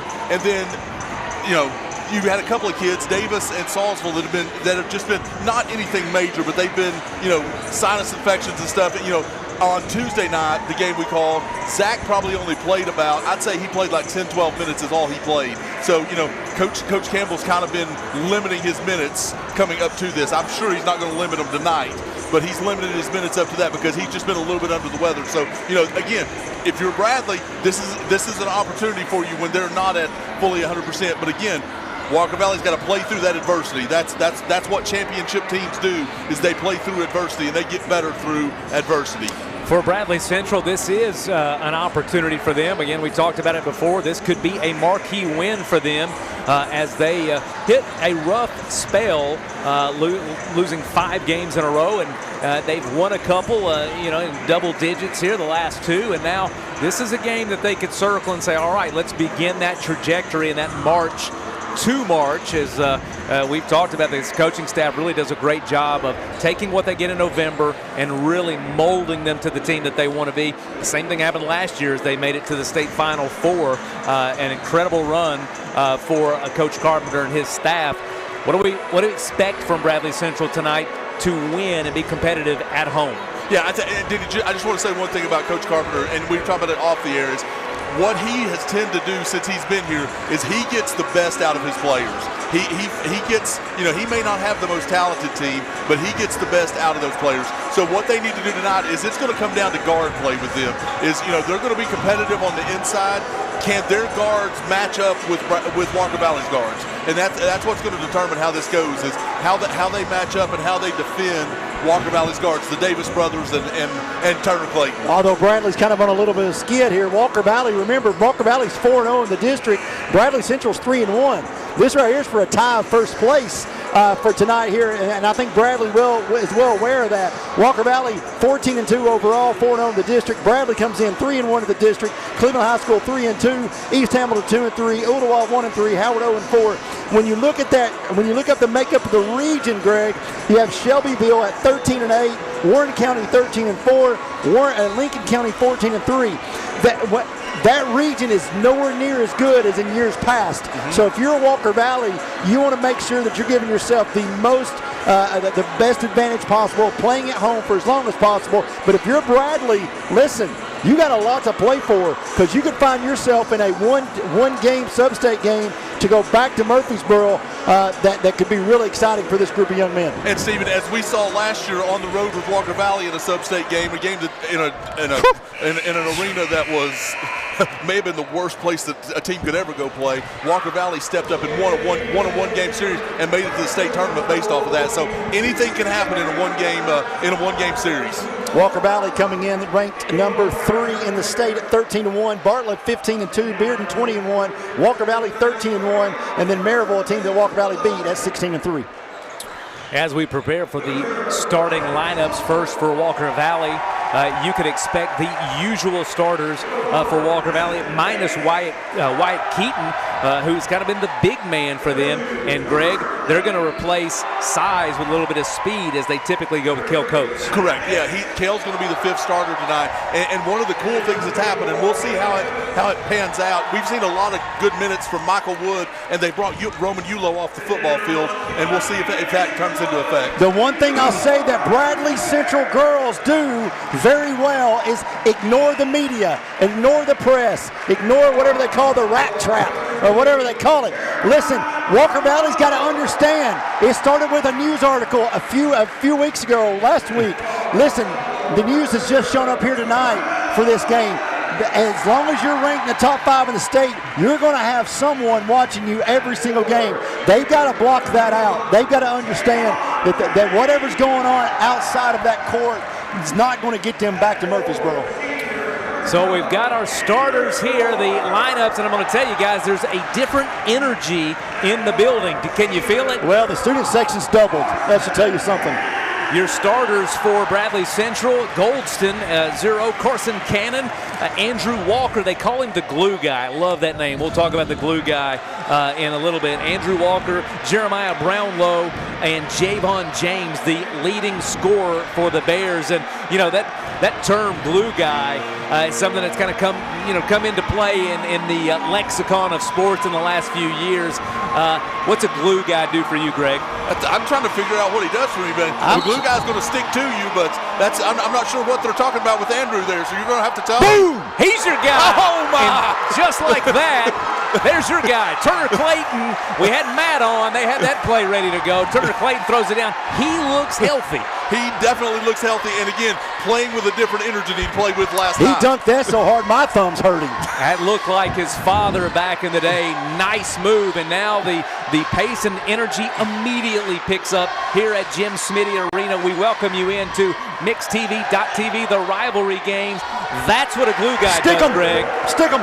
He's the guy that's there when they need a bucket, when they need a steal. He's the guy that you count on. Andrew Walker with his first two ties it up, and I'm loving the juice already, Shelton. I was trying to figure out what you said, Lexicon. Lexicon. Come on. I knew what glue was. I couldn't figure out the other one. Yeah, reading books. I'm just, again, I haven't understood a word he said, so I'm just watching the game. You and my wife. Here we go. You give a guy a degree, and then it goes to his head. Yep. Great cut back door, corner three. No, it's going to be out of bounds and stay with Bradley Central. And this is kind of the energy and the vibe that you expect when you have these rivalry games. And Jim Smiddy, this house is one that can produce that kind of energy. Well, and I'll tell you, we were a fingertip away from a second dunk by Turner Clayton down here, which would have really got this thing on fire. Glue. Andrew Walker again. Left-hand layup, Andrew Walker, and he's a big-time player for Bradley. They're going to count on him tonight. His fourth bucket as he gives Bradley, his fourth point as he gives Bradley the lead. And Walker Valley, talk about pace of play, Greg. What's Walker Valley going to look to do as Clayton gets his fourth?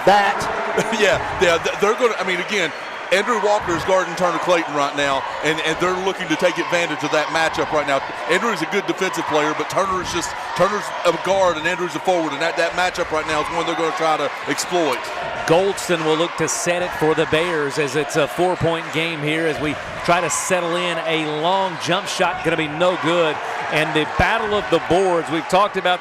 We talked about Wyatt Keaton absent. Is that going to be something to look for if you're Walker Valley, how they control the boards in the absence of Keaton?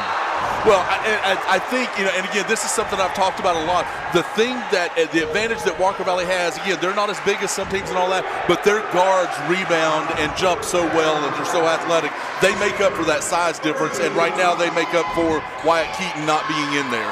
A foul on Brunlow will send Cale Coates to the line. Cale Coates, a senior, his shot up good, and Cale will replace Wyatt Keaton. So, you have a little bit of a different approach when you sub out, hey, we're going to go a guard here for our 5-player. How does that play into Walker Valley strategy, Shelton? Well, I think it plays in fine offensively, and tonight it fine defensively because Bradley doesn't have a lot of bigs. I think the only time that hurts you at Walker Valley is if you got a couple of bigs. Well, Tellico Plains is the perfect example of that. They were much bigger than Walker Valley last night. Coates hits both and gives Walker Valley the lead. The Bears will look inside. Shot going to be no good. Had a good look, just couldn't make it happen. The Mustangs will bring the ball back up the court, and they'll nurse a 2-point lead here early. Well, thank you for joining us here on MixTV.tv, the rivalry games.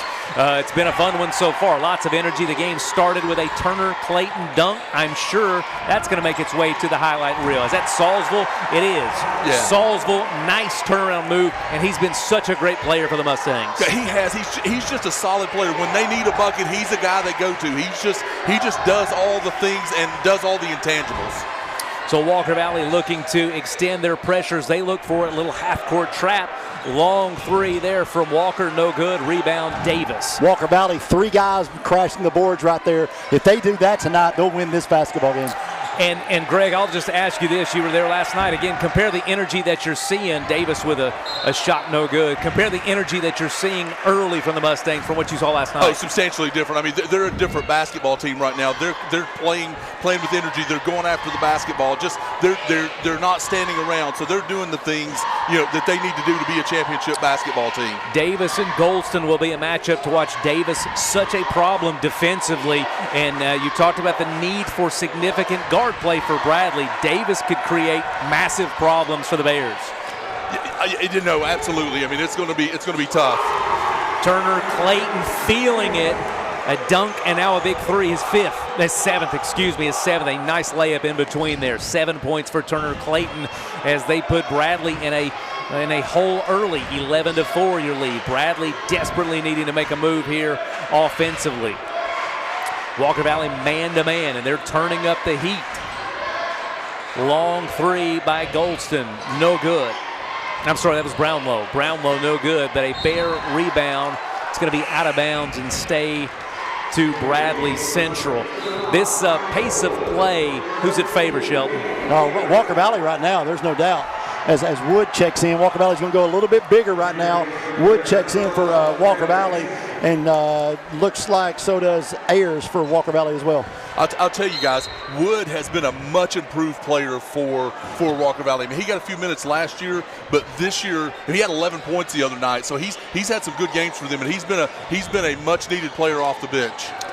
Brownlow with it. He's looking to make a move into the lane. They'll reset. So Ayers and Michael Wood into the game for the Mustangs as they sub early. Walker Valley's just smothering what Bradley defensively right now. Nice steal, though. And a steal there from Bradley Central. It's going to be Goldston, but they'll say he stepped out of bounds. Great play defensively, just couldn't capitalize. Well, Ashton Davis turned around and made a great play on that Walker Valley side. And he's got to understand, got to dribble that back out. It's 2-on-1 right there. Dribble back out, set your offense up. You're down, you're down 7. That's not the time to try to be the hero there. An 11-4 lead here early for the Mustangs, but they'll turn it over. Wood gets it right back. He's looking underneath, sees Coates. Coates up, and he missed the layup. Gets it back and one. He just wanted to add to the stat columns. Nice rebound. Padding off his own miss, padding the stats, and he'll go to the line. I'm going to say this, Wood, that was fantastic. Wood went between the legs, nice pass. Again, one of those, it's wide open, but I'm not wide open type of moments for Coach. We've all done it. We've all been there. So as we watch the replay here before we go to break, nice dish, nice job after the steal. Coach with the and one opportunity here as we go to break. We'll be right back on MixedTV.tv. This is John Davis, the trade-in man for Kia Cleveland on South Lee Highway, and we will overpay for your old car today. High mileage, cosmetic issues, that's okay. Rusted, busted, can't be trusted, all trade-ins are welcome. Just bring us your old car as is. Don't even wash it. You'll be shocked of how much I'm willing to pay for your old car in any condition. Come see me, John Davis, the trade-in man for Kia Cleveland on South Lee Highway in beautiful Cleveland, Tennessee, where selling your car is as easy as 1, 2, 3. You're watching MixedTV.tv, the rivalry games. First period coverage is presented by Cleveland Ford. Think Cleveland Ford first when shopping for your next vehicle. Go to clevelandford.com. Cleveland Ford, honest people, honest deals.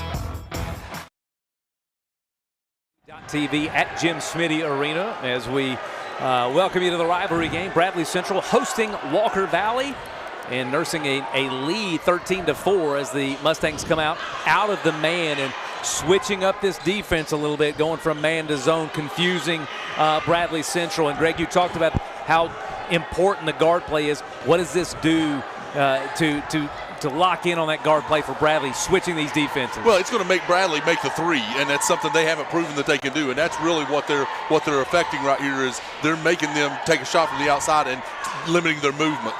Andrew Walker has been an early producer for Bradley. He has all 4 points underneath, so they're really trying to limit his play as he's come out and played well for Bradley Central. 2.5 to go, and some subs into the game. You talked about Zach Davis being out early. What are they doing for him, Greg? Well, they're trying to limit his minutes and trying to keep him fresh when he when he hasn't felt good. Kel Coates will try a long three. Big time push. Brownlow coming from behind to push Clayton, almost pushed him down. That's a frustration foul right there is what that comes down to. Clayton did a good job sliding in. For Walker Valley, scoring-wise, Salisbury with 2, Clayton with 7, Coach with 4. 13-4, you're scored. You got to be careful here, Stephen, if you're Bradley. Walker Valley's got the offense to ignite a run in a hurry, and this thing could get out of hand. And I don't know if Bradley wants to be playing from behind. Well, the one thing they've not done yet is start shooting a 3, and that's what you don't want them to start doing because they can fill it up in a hurry. Yeah, this is a team. That's the problem when you're playing against this Walker Valley team is they can put up 15 in 2 minutes very easily. Turner, nice move on the outside. He'll take a long 3. No good, but they're going to call a foul, and boy, that's going to be tough for Coach Carpenter to deal with. Yeah, and I still don't think that's the shot that Coach Campbell's wanting. Get the ball, almost gets it stolen on the inbounds pass. Turner, shakes and bakes a little bit, and then fires it up there with raindrops. And so, luckily, he got bailed out on the three-pointer. But Walker Valley right now, again, not. I know they're up 13-4, but doesn't look great offensively. Oh, no, they're definitely struggling a little bit. But I'll tell you the thing that I've loved the last few games that I've watched is Turner has come through, and he's really starting to take over the game. And that's what they've needed from him, is for him to come in and take over the game. I'll tell you what's fascinating about this team as we compare this year's team to last year's team. Last year's team, a lot of threes. They shot the ball in bunches from deep. This team seems to have a little different identity in terms of their offensive production, a little more solid in terms of getting the ball to the rack, sharing. They're very unselfish. They move the ball very well, and it's played out well for them. And sorry, go ahead. Clayton hits 1 of 3, give him 8 on the night. Yeah, what I was going to say is this team is much better built for Murfreesboro than the team last year was. Clayton with 2 of 3 there, 14-4 your score. I believe he hit 2 of 3. No, he was one. He hit 2 of them, but one of them didn't count because Wood went in the lane. Nice tip ahead there, but we'll go out of bounds. See, Denny, the way this works is you call it, I'll keep the stats, and then Greg will just tell you what's going on. It's fun. Yep. Waiting for that. I've been waiting all night. I've been reading the Broadcast for Dummies book earlier today. I've been waiting all night for this. That's what happens on Dilled Heartline and his shenanigans. All right, we're here. Long 3, Walker, no good. Walker Valley back. Just things not clicking for Bradley, Stephen. Oh, no, not at all right now. That's a charge.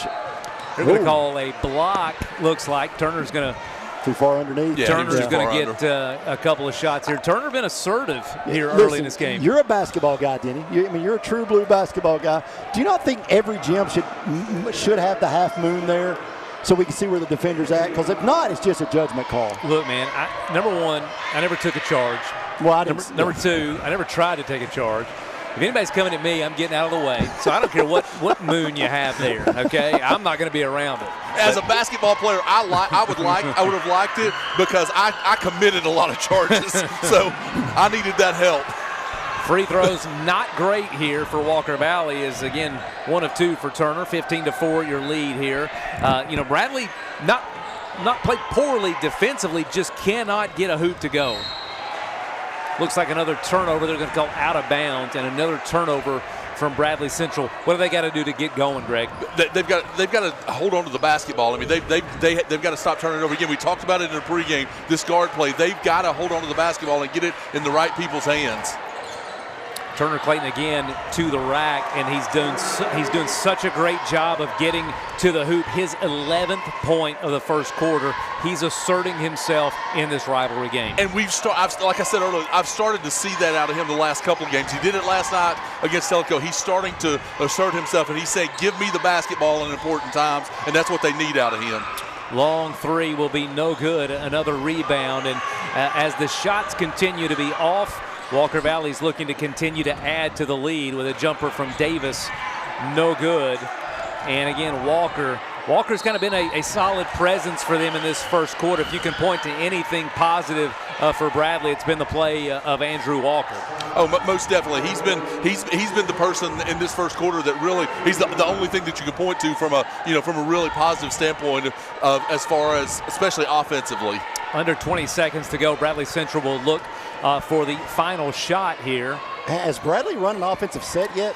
I'll say this, and not my role here as the play-by-play guy. This is supposed to be your role as the color guy. Thank you for that. Walker Valley's done it. That reading is really doing a good job. They've done a great job of mixing up defenses, and a nice get right there. That's what you got to do. Nice get there from Bradley Central, getting on the scoreboard. Long heave, no good.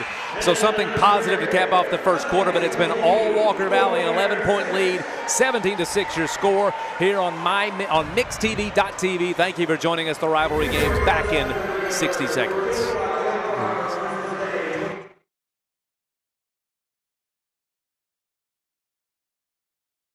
Did you figure out what you're going to do for college yet? No, I don't think so. I'd like to go to Wesleyan like you, but I don't think my parents can afford it. I bet they can. I qualified for a program and I'm going to TW tuition free. Really? How is that? The TWU Pledge. It's a program they offer to local high school students that basically helps with their tuition. You should check it out. Will do. Can you send me that link? Yeah. Don't let anything stand in the way when excellence is within reach. Tennessee Wesleyan University is the best value in higher education for East Tennesseans. Tennessee Wesleyan, where dreams meet affordability. You're watching MixedTV.tv, the rivalry games. Second period coverage is presented by USS. Since 1994, we've helped more than 30,000 customers solve their foundation repair and waterproofing problems. Learn more online at USSTN.com. Back on MixedTV.tv, we're live at Jim Smiddy Arena. Thank you for joining us on the rivalry game. This was game 2. The Bearets victorious in game 1. Walker Valley looking to be in control and command after one quarter, up 17-6. Guys, what are you saying in the huddles? If you're Bradley Central, Shelton, what are you looking to do? Slow down. Let's slow down. Let's work some offense. You know, we played a terrible first quarter offensively, and we're only down by 11.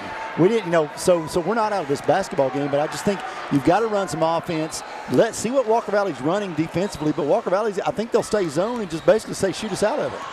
Greg, if you're Walker Valley, what are you looking to do?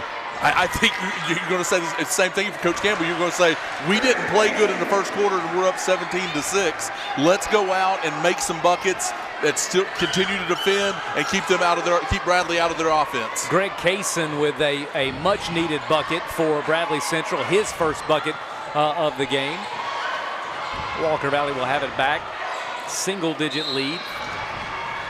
17-8. A foul will be called on Bradley Central. They're only their second, and Walker Valley no team fouls in the first quarter. Pretty clean first quarter in terms of officiating and getting up and down the court. Started with a bang with Turner Clayton, really kind of brought the house down, so to speak. Great set play, and we talked about that probably will be considered for the play of the game. Shot up and good. Zach Davis, first free throw. Ulo into the game for Walker Valley to give them some strength and some meat in there. You know, the last time I saw Roman Ulo on a basketball court, or really not with the football pads on, it was in 8th grade. Needless to say, did not look like the Tonka truck he is now, because he looks like a diesel truck. I mean, he is stout. He's a monster. He's a monster for sure. Yeah, he's in the offseason. All he's been doing is working out. Roman Ulo, of course, big-time football player for Walker Valley High School, all-region player of the year, offense player, all the good stuff. Just an incredible football player and a great athlete and great kid from a great family. Headed to Austin Peay to play football. Headed to Austin Peay, that's right. Headed to Austin Peay. And just personal note, he drives my Toyota Tacoma. I'm still tore up about it. Sold my Tacoma to Rocky and Lisa, and they gave it to him, and I tear up a little bit every time I see it in town. All right, your score here, 18-8. Roman Ulo into the court. Isaac Salzville. Harrison Yost into the game, along with Zach and Ashton Davis. It's going to be Isaac Salzville to the line. His free throw up, no good. Harrison Yost getting his first action tonight. The golfer extraordinaire. Pretty phenomenal golfer, son of David and Dana Yost. Been on the golf course with him. He can hit it. That's what Coach Campbell was telling me that the other night, how far he could hit it to be so small. He can hit it. Second free throw, good. 19-8 your score. Bradley content to walk it up. Walker Valley in the man-to-man. So Davis meeting the ball at the top of the key and creating all kinds of chaos and problems for Bradley Central, as Bradley Central trails by 11. Really just trying to find some identity. Here offensively. And really nothing working, Greg. Yeah, again, and Walker Valley's just giving them one shot and getting the rebound. Are you surprised at that element of play for Bradley and Walker Valley? You know, Bradley has had an inside presence this year. The guard play has been what's been the question for them. Are you surprised at Walker Valley controlling the board, especially minus Wyatt Keaton? To be honest, Denny, I'm not, because I've seen them do it in these games. They're just, again, their guards just defend or just rebound so well. They come down and help out with that, and they've been able to do that, for a couple of years now. Mustangs back in the man-to-man as they're chasing all over the court again, trying to bring that defensive energy, trying to stymie Bradley. And Bradley has been, really playing 25, 30 feet out on every offensive set. Just such a difficult rhythm to get into. Salisville's three will be no good. Roman Yulo, man, he's just a piece of granite out there. Unbelievable. And he just moves people. Moves people. Yeah. Just moves people. It's going to be Zach Davis to the hole, and nice looking drive, gets there but gets the foul. What levers are you pulling? What buttons are you trying to push here if you're Coach Carpenter? Well, first of all, you got to find somebody to get a stop. Walker Valley's driving at will right now and forcing Bradley to foul. And so if I'm Coach Carpenter, I'm doing something to either you got to switch better, you got to go zone. I don't know what your answer is, but Walker Valley is doing what they want to offensively. And luckily for Bradley, they're just not having a very good shooting night. Yeah, not a great shooting night from the floor or the free throw line. That's the fourth missed free throw for Walker Valley already here as we're approaching the halfway point of the second quarter. Second free throw from Davis is going to be no good as well. Rebound Bradley. So missed free throws keeping Bradley at least with a pulse here, trailing by 11, 5.5 to go in the game. And again, these sets are coming so far out for Bradley. They're so spaced out and far out. And again, a turnover. Nice play there for the Mustangs. Harrison Yost will push it up ahead, call him for a travel.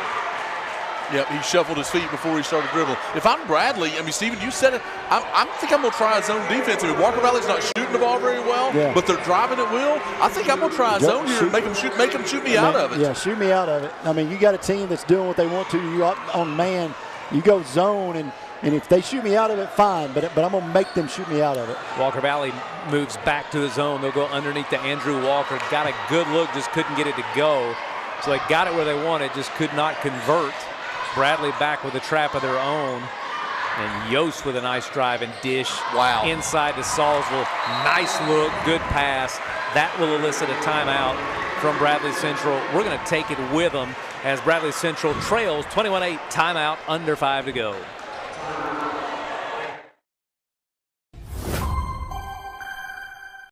I'm Clark Campbell. I've lived here in Cleveland, Tennessee for 24 years, and I'm so proud that I get to shop for my business to get my truck right here in my town. I left my gas truck a couple years ago when I realized that this mid-sized truck with a diesel engine could pull my trailer with so much more efficiency, and they helped me find it. There are a lot of options when it comes to dealerships. This is going to be the first place I go to every single time. Duracell in Cleveland is now hiring mechanical skilled technicians from $22.17 to $27 per hour. Excellent benefits beginning day one: medical, dental, and vision insurance, paid vacation, holiday pay, 401k tuition reimbursement, and more. Apply at Duracell.com. You're watching MixedTV.tv, the rivalry games driven by Mountain View Nissan of Cleveland, home of the lifetime warranty. I-75 exit 20 and Cleveland-Nissan.com. Welcome back, MixedTV.tv, the rivalry games. We're here live at Jim Smiddy Arena. Shout out to the Bacon family. We got Bubba and Rebecca tuning in. They're watching the game at home. Bubba Bacon, a former Walker Valley Mustang football player himself, and Bubba, a lot like Roman Yulo, if you remember when Bubba played. He was tough to tangle with. He was a load. You didn't move him. Bubba was not to be moved. We appreciate them joining in. Lob alley-oop will be Zach Davis putting it down. Great pass from Turner Clayton. They're playing unselfish, Greg. Yeah, he wanted the dunk right there. He just couldn't get his footing to get up and take a chance on it. Back into the zone. And what do you like? We've seen both from Walker Valley, this zone versus man-to-man. What do you like as Salisville pulls the rebound and pushes ahead? What do you like from Walker Valley defensively? Well, I think they're doing – he just called an offensive foul right there. Oh, my. I think what I like is they're doing what they need to do to keep Bradley from getting any kind of rhythm whatsoever. Offensive foul is going to be on Salisville. Tough call there for him. I'm sure Coach Campbell will have a commentary on that. Bradley will bring it back. 23-8 your score. The Mustangs have been in control since the tip, and they'll extend that zone defense out, really just try to stymie Bradley Central. Nice drive there, and a little bit of a positive play. There's some hand clapping from Goldston as he trying to bring some energy to this Bears team. Yeah, they're doing anything they can to try, again, they needed something to hang their hat on to do right there. As Ray Davis, not Goldston, Ray Davis, he'll complete the and one. 23-11 your score. So Bradley, again, looking for signs of life. They come back out, and they're in a little zone here. So a 1-2-2. So I think coaches maybe heard you. Let's try the zone here, Shelton. Definitely heard me, but I'd like to see what happens here, because I think that, again, I'd make Walker Valley shoot me out of it. Yulo in the middle. Again, he was a late addition to the roster. Foul going to be on Zach Davis. The problem, though, with the zone, Denny, if you come out that aggressive, if you're going to leave your feet, you might as well play man. That's just, again, disciplined, make them shoot you out of it. You're in the zone to make them shoot the basketball, not to drive around you and try to finish. And a good drive from Zach Davis as he puts that zone under a lot of pressure. He's a tough kid to play zone against if you've got to do it. You're right, you've got to stay disciplined. But Roman Yulo, an addition to the roster, late addition to the roster again. 2 weeks ago. 2 weeks ago, as White Keaton went down, and he'll be out for a few weeks nursing his injury. So Roman Yulo gets the call, and I think last time he played basketball, I believe, was his 8th grade year at Ocoee. So he played JV his freshman year. Because I asked Coach Campbell that question, and he said he played JV his freshman year. There you go. So Roman Yulo's back on the blue and gold and contributing tonight in this rivalry game. 24-11 your score. So Bradley hanging around and having opportunities. It's just a matter of figuring out this zone. Tough shot on the baseline, no good. Nice rebound. Nice rebound there from Davis. He'll bring the ball back. That's Ashton. He'll pull up. Nice jumper. He's got a great jump shot. Both those kids, man, just smooth. Yulo with a nice steal. Yulo contributes there as Salisville gets the bucket. And a nice pass by Yulo. He's had a couple of nice touch passes tonight as well for assists. He may have been playing some church league ball or some Sunday night pickup somewhere. He doesn't look like he's just now, picked up a basketball. Well, I was talking to Coach Campbell about it. That first practice on Sunday, he said he was talking to Yulo afterwards, and Yulo had his tongue dragging a little bit. He just wasn't used to that up and down, and he was like, Coach, he said, this is I'm a little more winded than I normally am. That football conditioning, nice pass, and Javon James, the leading scorer for Bradley, gets, I believe, his second bucket. He's got 4 tonight. 26-13 your score. Long three from Clayton, and that's a killer for Walker Valley. I mean, you can't let him get hot. His 14th point, as he's got nearly half of Walker Valley's total points tonight. 29-13 your score. Again, that pesky defense, and just looking at Bradley's offense, how difficult is it to get set when you're so far out? Your spacing is just so deep. How tough is it, Greg? Well, again, that's the whole thing, is Walker Valley's walking those guards out, and they're making them play so far away from even the three-point line, and it's killing the rhythm. Bradley hasn't figured out how to get their offense going, because they're playing, as you said, Denny, so far away from the goal. So they'll switch up again. Back to man-to-man they go, and Davis will pick up the point. And they can do some different things out of this man-to-man. You'll see him trap. You'll see him go get a first pass or a corner ball, and they'll trap. But for the time being, straight up man-to-man here. Kel Coates back into the game for the Mustangs, as is Turner Clayton, Salisville, Michael Wood in, and Ashton Davis for Walker Valley, as they, again, play man-to-man, leading 29-13. They've led throughout. A minute and a half to go since the tip. And if you missed the tip, that's going to be a highlight you want to go back and watch on mixtv.tv. Long three, no good. Will be corralled by Kel Coates. So Coates back into the game. Depth has been an issue before with Walker Valley. Not an issue this year. They're playing 8, 9, 10 kids, so depth is on their side this year. Yeah, they definitely, and again, that's kind of progressing as this year's gone, because early on, Denny, they were only playing like 6 players. So now Wood's starting to he come off the football field, and he's starting to get some minutes. They're starting to get Ulo some minutes. And if they can get Keaton back, they're really going to have a nice rotation and can stay, and can stay fresh.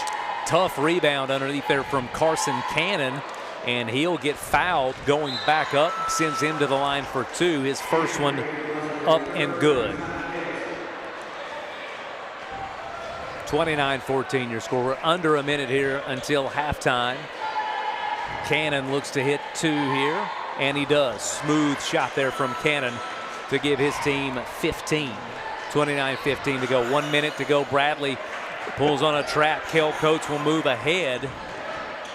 His shot up no good. Nice defense. Nice D and a big-time board from James as they'll push ahead. Cannon will shoot the 3 just off. Tip going to go out of bounds and back to Walker Valley. Had an opportunity there to cut this thing. Bradley's thinking, man, can we get this in single digits? Yeah, they did. And again, Walker Valley, their guards just rebound, get their hands on the ball. They do those intangibles so well. Trap looks to slow Walker Valley down here just before half. The swing will go to Davis. That's tough. That's tough. Probably don't want to leave Ashton Davis open on the wing, his 7th point. I will say, moving forward, if you're a team playing Walker Valley and you want to go full court press, you're writing your own obituary. Well, they handle the ball. Again, yes. They just handle the they ball got so five well. Guards, basically 5 guards on the floor. And if you want to go full court press, go ahead, but it will be the end of the game. Quickly. Yep. Looking for a last shot for Bradley. As the horn nearly sounds, it's going to be Wood ahead to Davis. His shot will be no good. Not sure it would have counted anyway. But that's going to do it. 32-15 in the first half of play here in the second game of this rivalry game here on MixTV.tv. We'll take a quick break. Be right back. We're going to talk about halftime stats and preview the second half here at Jim Smiddy Arena. We'll be back shortly. Enjoy these highlights.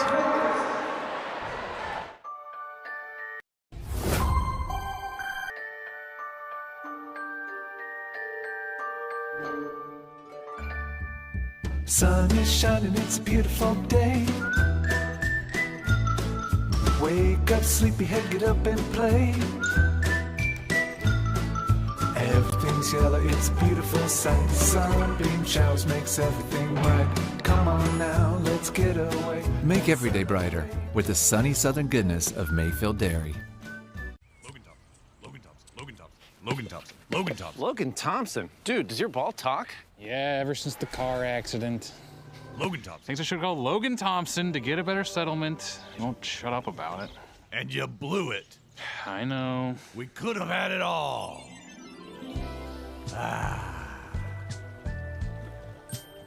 Logan Thompson. Call Logan Thompson. We get results. Call Logan Thompson. No more varicose or spider veins. No more tired, achy, restless legs. No more swollen ankles. It's time to get back to a better you with the help from Milligan Vein Clinic. Our board-certified physicians have treated thousands of patients using the latest technologies to restore healthy, great-looking legs. There's little or no downtime. It was covered by my insurance. My legs have never felt better. Milligan Vein Clinic, improving the quality of your life. I love the Cleveland community because I think it's a very warm place to live. It's just a very friendly community, and you don't necessarily have to be born here to fit in. There's a lot of folks that move here and they fall in love with it. I feel like we make our customers feel valued by the way we treat them. We're very welcoming here. We get to know them. We learn their names. We learn their goals, and we try to meet all their financial needs, not just do one transaction with them. You get a yearly checkup. Shouldn't your air? With your local Lennox dealer, regular care equals perfect air. With technology you can touch, comfortable air you can feel, and savings you can see. Not just perfect air, perfect for you air. Call Dale's Heating and Air to upgrade your air today. Lennox, air is life. Make it perfect. No more varicose or spider veins. No more tired, achy, restless legs. No more swollen ankles. It's time to get back to a better you with the help from Milligan Vein Clinic. Our board-certified physicians have treated thousands of patients using the latest technologies to restore healthy, great-looking legs. There's little or no downtime. It was covered by my insurance. My legs have never felt better. Milligan Vein Clinic, improving the quality of your life. 20 years later, we've grown in many ways, but never out of that same customer-first heart to serve. Doing the right thing simply because it's right will earn your business the right way every day, every year, offering permanent steel roofing and siding at competitive prices, keeping promises, staying on time for both deliveries and pickups, making things right when we come up short. Partners like you are the reason Best Buy Metals exists. Thank you for the opportunity to serve you. Come see us. You need money overnight? Check into cash. Your time is tight. .com. Bank account's too low? Check into cash. So where do you go? .com. Do it online in a record time. It's the easy way to get money next day. Do a quick click from home at checkintocash.com. You can be sure it's secure from our bank straight to yours. Do a quick click from home at checkintocash.com. Boom, boom, ba-dum, boom. You're watching the Rivalry games on MixTV.tv, driven by Mountain View Nissan of Cleveland. It's time now for tonight's halftime show, sponsored by District Attorney Stephen Hatchett. All right, back here at Jim Smiddy Arena, MixTV.tv. We're joined a little bit of royalty down on the floor as we've got Damon Floyd, Patrick Spangler, the principal, and several others participating in the halftime show. And I think Greg made kind of a derogatory comment about Patrick Spangler's jump shot. No, that was Stephen that made that. Stephen Sheldon. Okay. Yeah, that was Stephen that made that. Thank you, sir. I think we'll have to talk to Mr. Spangler about that. It's not looking great. To be fair, he had some sort of goggles on or whatnot. He can redeem himself, almost does. We thank you for being back with us here at the halftime show of Bradley's second game here, Bradley Central, the boys. Bradley hosting Walker Valley in a rivalry game that has been, dominated as of late by Walker Valley. The Mustangs playing well in this game, up 32-15. Greg, give us some stats from the first half. So here's an interesting stat, and this surprises me. Does it surprise you? Because we've talked about Walker Valley shooting and all that. Walker Valley shot 61% in the first half. That didn't feel like 61%. No, they didn't. That's what Adam Belford says. They're 11 of 18 in the first half. Now 7 of 16 from the free throw line, but 61% from the field. They were 6 of 10 in the first half. Well, and 7 turnovers, I think, is that's going to play into it as well. So empty possessions for Walker Valley that I think Coach Campbell's going to be pretty frustrated by, and 7 of 16 from the free throw line. Say that again, 7 of 16. That could make this game an entirely different ball game. Yeah, 100%. And again, we talked about the Walker Valley's ability to make a run. So they, in the first quarter, they had a 15-point run on Bradley. So that, again, that's what we talk about, is they're capable of making runs. So let me go through the stats for the visitors. Walker Valley led by Turner Clayton with 14. Isaac Salisville has 7. Zach Davis has 7. Cale Coates has 4 for Walker Valley's 32. For Bradley Central, they are led in scoring by Javon James and Andrew Walker with 4 points each. Ray Davis has 3. Carson Cannon has 2.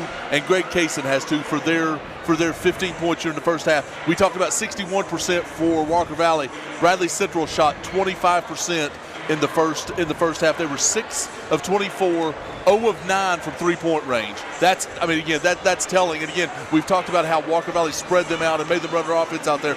0 of 9 from three-point land. Stephen, there's no way you can continue in the second half shooting 25%. How do you change that? Again, whatever you're doing offensively, you really need to change. You got to get better looks. I think you got to get some looks that either some. Listen, I'm old school. I guess I'm not sure if pick and roll is still a thing. It is. But coming off some screens, creating some space, I believe. I think all good shooters need a couple good looks. But Denny, as you well know, getting an easy bucket, getting a layup can get guys started. And I just think that they just need some guys to get started with an easy layup, get them to the free throw line, get something going offensively that will allow them to get a little bit of motivation. Greg, speaking of that, go to the free throw line for us. So 7 of 16 for Walker Valley. 16 free throw attempts for Walker Valley, and 3 of 3 for Bradley. And let me give you another stat that's telling it. It tells the story that Stephen was talking about, the easy one. Fast break points. Bradley Central 0 fast break points on the game. That's a telling number as well. We're up here in the booth. Coach Carpenter's down there with the clipboard, and obviously he knows exponentially more than any of us here. And I would imagine part of the conversation is going to be, hey guys, we've got to get some easy buckets. We've got to get to the free throw line. We've got to be a little more assertive. 9 3-pointers, 0 of 9 shooting. We can't continue to settle. Yeah, they've got to find a way. Again, Walker Valley has defended it well, but they've got to find a way to get the ball in the paint. And that's the whole thing is they've got to get in the paint and score some buckets and create some fouls. 3 of 3 from the free throw line. They've got to create some fouls as well and like Steven said, they've got to get some easy buckets. With that first half, Turner Clayton has eclipsed 1,000 points in his Walker Valley playing history here. So he needed 6 coming in, has 14 in the first half. So Turner Clayton, congratulations to him. Over 1,000 points for his career at Walker Valley. That's awesome. Incredible accomplishment, and I'm sure the next home game they'll certainly recognize Turner Clayton. I'm really surprised they didn't do it here. They do a great job of recognizing. I'm not. yeah, I'm not surprised. Typically. Hey, you being a Bradley County commissioner and all that, you can say that. We can be honest about it. They'll certainly have an opportunity to recognize him. We'll go to the schedule real quick, Shelton. You've talked about some of the upcoming games for both of these teams. When are we going to celebrate that for Turner Clayton? Well, Tuesday. Tuesday night. Got to be Tuesday night, unless they want to wait. But I just think when you look at the upcoming schedule for Walker Valley, East Hamilton, you got East Hamilton at home next week, Red Bank at home. But when you look at this makeup of Walker Valley, they've got a few games left on the schedule. Bradley Central at home. Hamilton Heights is another big game, a game before Chattanooga Prep when they go into the postseason, Greg. And this Walker Valley team just got to stay healthy, got to get a little healthier, and just keep going to work. Yeah, and that's the whole thing. That Red Bank game, Red Bank is an unusually good basketball team, so that's going to be a little bit of a challenge for them. So congratulations to Turner Clayton as this first half proves to be a monumental one for him. 1,000 career points for the senior. Great accomplishment for him. As we start the second half, Bradley will start out in man-to-man with Andrew Walker on Turner Clayton. So going to try to get a little physical with him. And Bradley's got a little bit of a mountain to climb, trailing 32-15. The physicality on both ends has to be in order for Bradley Central. Yeah, I think you're going to see a much more physical second half out of both teams. So the starting lineup essentially the same for both teams as they come out with their starters, including Cale Coates.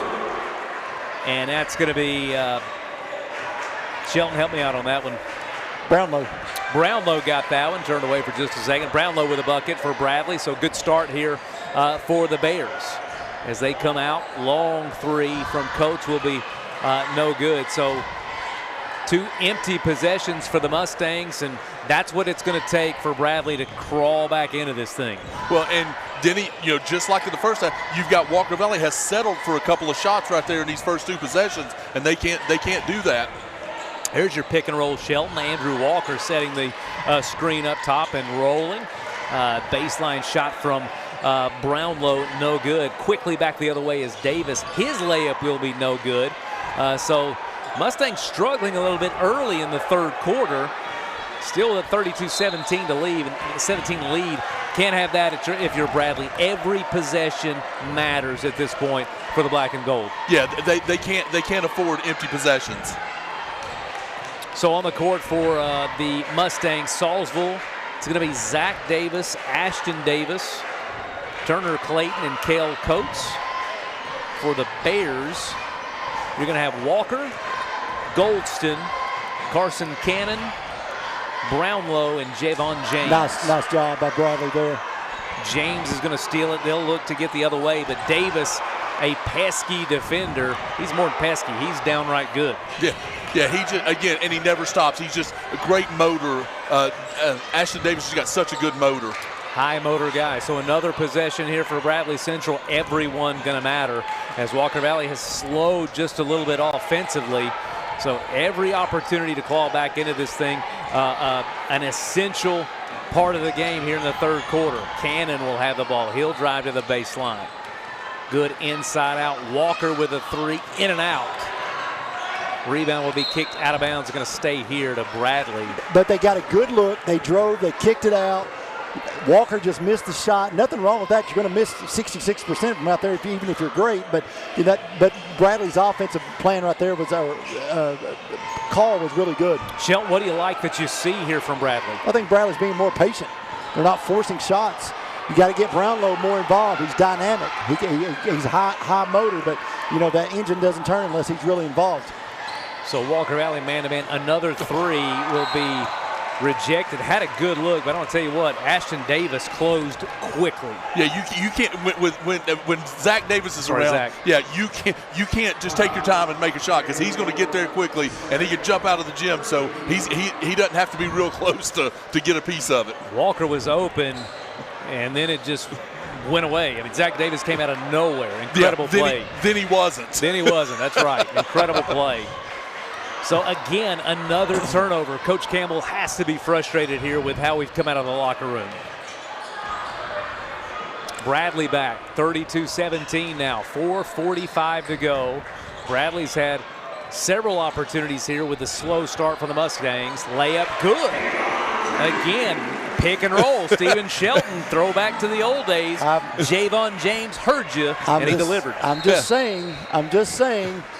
You've got to create shots, and the only way you can do that when you play an athletic team is by freeing up your shooters.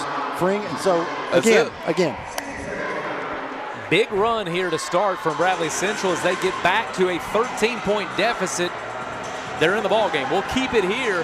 What's Coach Campbell saying? Well, so we're almost halfway through the third quarter. Walker Valley hasn't scored in the third quarter. Coach Campbell's trying to tell his guys to settle down and do what you've been doing. And let me play the other side of that. We're halfway through the third quarter, and Bradley's only scored 4.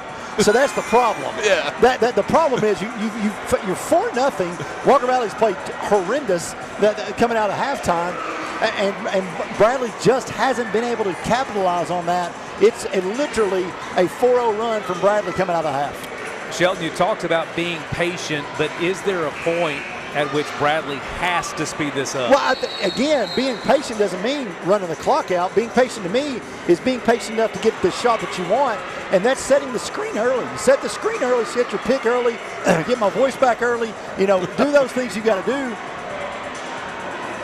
to make sure that you get your shooters open or get them the ball in an angle that's going to get them to the rim. Looking out across the gym, and I see two icons, Turner Jackson, and our boy Mike Turner. If you think I'm going to take a swing at that one, you've lost your mind. Exactly. Two icons of Bradley County, Coach Jackson and Coach Turner, athletic directors at Bradley Central and Walker Valley. Lots of history, of course. Two great men, and they're just awesome for our community. We're thankful for them and what they do. It's great to see them hanging out. I imagine they're talking hoops here. I doubt it. Those two are probably talking about something has nothing to do with going on right now. So I'd say Coach Turner's probably excited that his grandson hit the 1,000-point mark. Layup finally up and good, and that's going to be Ashton Davis. Oh, they got him on TV there now. We go.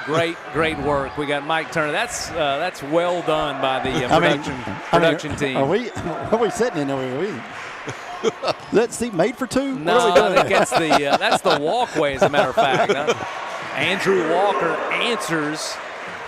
So another big bucket from Bradley, his 6th. Andrew Walker scored the first 4 points of the game for Bradley, so his first bucket since the early moments. It's going to be Davis again with the ball working against Bradley. A long 3 from Kel Coates, just what the doctor ordered. The problem is for Bradley, he was standing right there. You got to turn around. I mean, if you're going to let these guys shoot like that, get a hand in his face. I don't care what you do, but if you've got some offense going here, you got to buckle down defensively, because if you let them score, you scoring means nothing. So Walker Valley will move out of the man back to zone, hoping to spark something. Good pass underneath from Andrew Walker. Ball would not go for Javon James. Good look, but he is fouled, and he'll go to the line for 4th and 5th free throw for Bradley. That's the other thing. Getting to the rim's going to do. Draw some fouls, stop the clock, hit some free throws, get yourself back in it, because if the clock's not your friend, the free throw line it will be. James connects on his first. And Bradley Central 4 of 4 from the free throw line. Yeah, and Walker Valley obviously aggressive offensively. Not a great night shooting the at the free throw line. However, the volume's there. They're getting to the free throw line. Yeah, their percentage is much less, but they've made more free throws. Second free throw, no good. Andrew Walker there to clean it up. Battle for the rebound. They're going to call that a jump. And it's going to go back over to the Mustangs. I'm doing something to get Brownlow going. Listen, when they played Cleveland here, that first quarter, he was dynamite. Just kind of run out of juice there. But if they can get him going here at this point in the game and let him kind of take over like he did against Cleveland that first, he can get them back in it. Brownlow, a great score. They're going to say foul and one. I believe Turner Clayton will get that one. 16. Turner Clayton with the and one. It's 16 for Clayton. 16 for Clayton. We talked about him as he's eclipsed the 1,000 career point mark, and he'll add to it with a free throw. 3-point play the old-fashioned way. 40-22, 18-point lead for Walker Valley in a slow third quarter. So Bradley has had their opportunities. They've had their opportunities to get back into this game against this Walker Valley defense. Switching from man to zone, back to man, back to zone. Now in a zone. Bradley looking for the three. It'll be Walker. His three finally goes. Almost hit the last one. This one goes. 9 for Walker tonight. He scored the first 4. Now for Bradley, he scored now for Bradley, he scored the last 5. 9 for Walker. Big 3 from him. Salisbury on the drive. His layup will be up and good. A little English on that one. Took it because he was falling down. A little English. Nice. Isaac Salisbury, nice bucket. 42-25, 1:30 to go. Walker Valley seems to just want to condense this game and slow it down in the half court. Well, why would you not? I mean, Bradley's playing into your hands. I mean, listen, Bradley, they're athletic. Be athletic. That three won't go. Back over to Walker Valley. Great pass. Turner Clayton. Michael Woods wanted to throw that one down. Good look from Turner to Woods. And he'll finish. Michael Wood, the nephew of the great tight end from Charleston, Benji Woods. No kid. Yep. Shout out to Benji Wood. Outstanding. And Benji, baseball player as well, right? Played first base. He did. Yeah. DH'd a lot. Yeah. Outstanding. Something to keep an eye on right here. Walker turned his ankle going down the court right there, and he's limping a little bit, and he's going to be important for these guys. Nice shot there from Walker. You can tell that got blocked. Yeah, got to block a little bit and didn't have anything on it. Bradley playing hard. 44-25, your score, under 45 seconds to go here. Bradley looking for something to end this third quarter of play. They'll stay outside. Walker Valley looking again. They're in the zone, not really pressing Bradley to do anything. Bradley accommodating. And there's your steal. This may be Yam. Nope. Wood will go up and good. And he ran over a cheerleader. Nice steal, his 4th point. And he got a cheerleader. She's okay. Yeah, she's fine. She's okay. Another turnover, not what they needed. Walker Valley back. Good nice hand, pass. Nice pass. Wow. What a pass. And one. Just again, you've talked about the unselfish play, and that's the epitome of that. That wasn't even a pass. That was a handoff. As we watch the replay here. It's a little late. But anyways, before that, great job by Wood. Seeing Turner cut the lane there and just handed it to him. Here I think we'll get it. Clayton's free throw good as we get back to live. 20 for Clayton. Long three, no good. That'll end the third. Bradley trailing 49-25. We'll be back for the fourth quarter of action here on MixTV.tv, the rivalry games. Cleveland Tire is ready to help your auto any way it can. We're one of the largest providers of Goodyear brand tires in the area. We sell all major brand tires. We have ASE certified mechanics on staff 6 days a week. We also have a commercial truck tire center that provides 24-hour roadside service and minor mechanical repairs on site. We have built our reputation on years of quality, affordable work and tires. We pride ourselves in customer satisfaction and great service. Cleveland Tire Center. Duracell in Cleveland is now hiring mechanical skilled technicians from $22.17 to $27 per hour. Excellent benefits beginning day one: medical, dental, and vision insurance, paid vacation, holiday pay, 401k tuition reimbursement, and more. Apply at Duracell.com. You're watching MixTV.tv, the rivalry games driven by Mountain View Nissan of Cleveland. Visit cleveland-nissan.com. Nissan, innovation that excites. Welcome back, MixTV.tv at Jim Smiddy Arena. We've got 1 quarter to play. 8 minutes remain here, 49-25. Walker Valley visiting Bradley and leading. They've led throughout since the tip. It started out as a pretty emotional game. Lots of energy early. It's really settled into kind of a Walker Valley type game, and they've been in control throughout, Greg. Yeah, they've just been not played their best game in my opinion, but they've just been very, very methodical about what they've done, and they've just continued to put pressure on. And again, they've lived by their defense. Stephen, give us a quick, Shelton, give us a quick preview of the schedule for both these teams. I know Bradley, they're going to have an opportunity. They've got a few games that will be a tall task for them, but they've got some opportunities to collect some wins and get hot down the stretch. Yeah, they sure do. And for as Bradley Armstrong, Armstrong with a bucket scores there, but for Bradley Central, I've got three different schedules here, but for Bradley Central, pick the one in the middle. Yeah, Middle Tennessee Christian. Then Howard should be a pretty easy. Then Hamilton Heights. That's never going to be easy. No. East Hamilton should be a win. Ottawa will be a win. Then they go back to Bradley or to Walker Valley. So it's really after this game, it's Middle Tennessee Christian, it's Hamilton Heights, and it's Walker Valley. Then they close out the season at Cleveland, McMinn County, and McCallie. And we talked about Bradley Central. Now Walker Valley and Bradley back in the same district. Again, that's kind of gone back and forth. It's good to see both these teams back in the same district, fighting for that district championship as it has been for many, many years. So on the court for the Bears, we've got Cassida, Raleigh Cassida in. Also in, I'm looking for Brownlow is in as well, as is James Devin Armstrong. Armstrong looks like a good player. Nice shot. He's been active since he got in. 25, no roster on him. I think 25 played in the JV game, played really well. Love to get a roster name on him.